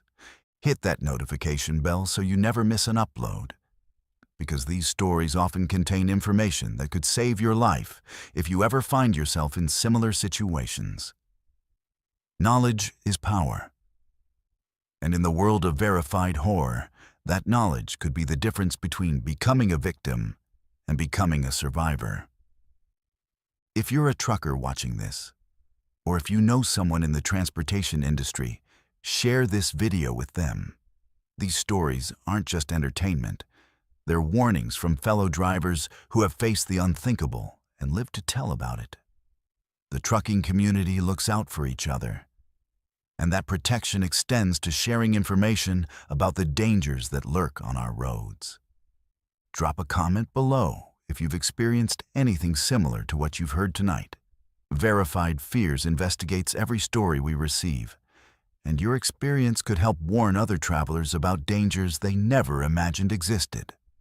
Whether you're a trucker, a traveler, or just someone who's encountered something unexplained, your story matters. Like this video to help other people discover these verified accounts of real terror. The algorithm doesn't always favor content that reveals uncomfortable truths. So your engagement helps ensure that these important warnings reach the people who need to hear them. And remember, if you're ever driving alone at night and something doesn't feel right, trust that instinct. In the world of transportation horror, paranoia isn't a disorder, it's a survival skill. The drivers who shared their stories with us tonight survived because they listened to that inner voice that warned them when something was wrong. Stay vigilant, stay safe, and remember that on America's darkest highways, the most dangerous thing you can do is assume that what you're seeing is normal. Because as these 11 stories have proven, normal is often just a mask that hides something far more sinister. This has been Verified Fears, where every nightmare is real and every story is verified. Until next time, keep your eyes on the road, your doors locked, and your radio tuned to Channel 19. You never know when you might need help from a fellow traveler who understands that sometimes the most important cargo we carry is the truth about what really happens in the darkness between destinations. Drive safe out there. The road is watching.